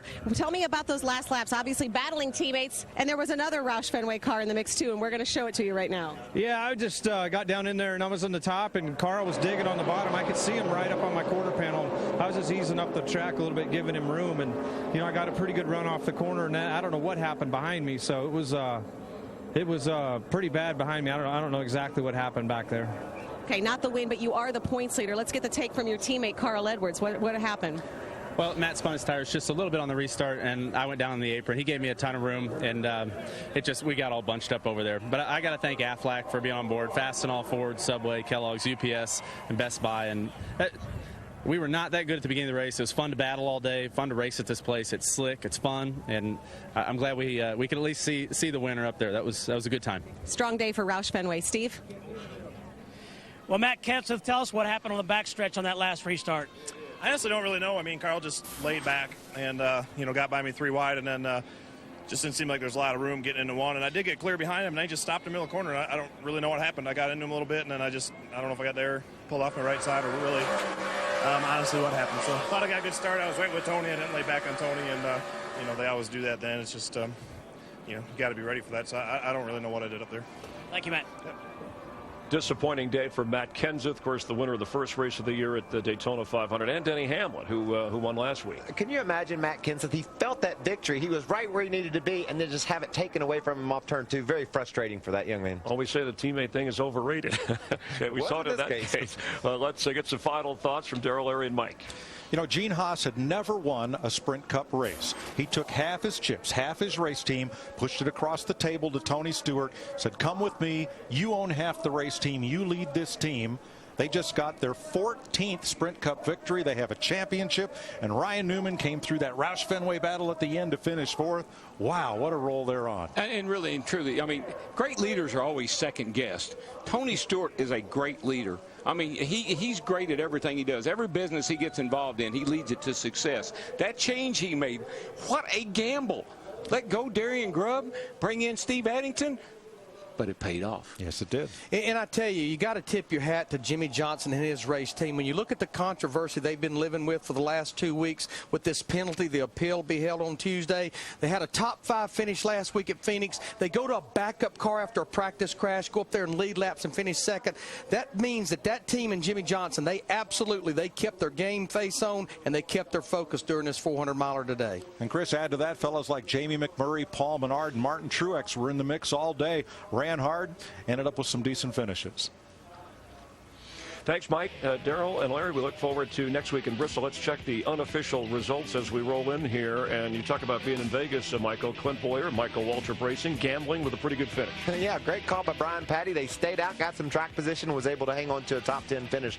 Proud of those guys. Trevor Bayne back in the top 10. It's good to see Trevor run well, and there's Dale Jr. back in the 10th spot. Yeah, we're going to hear from Dale Earnhardt Jr. here in just a couple of moments. Jeff Gordon not near the front. Kevin Harvick, your odds. You said, hey, he's my guy today. I would go with him on 11th place finish. Yeah, it was a decent day for Kevin. Didn't have exactly all I thought he would have. Casey Kane, the same situation. Started on the pole, never really challenged. And point leader coming in, Denny Hamlin all the way back in 20th spot. Kyle Busch, we documented his rough day along with Kurt Busch. The guys from Vegas struggling. Kyle, remember, had to go to a backup car, a former winner here as we round out the field. A.J. Allmendinger, all that potential continuing to disappoint where he's finishing. And Brad Keselowski gambled, struggled. A 19-year-old Timmy Hill in his very first Sprint Cup race. And we'll continue live from Las Vegas. We'll hear from Dale Earnhardt Jr. We'll also check the points 3 races through the NASCAR Sprint Cup season with Tony Stewart pulling into victory lane.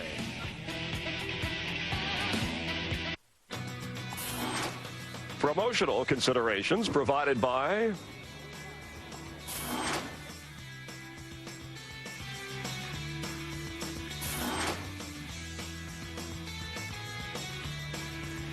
live here in Las Vegas, NASCAR's defending champion, the 3-time champ, holding up one of the Kobalt Tools from his Kobalt Tools 400 victory as we check the Sprint Cup point standings. 3 races through.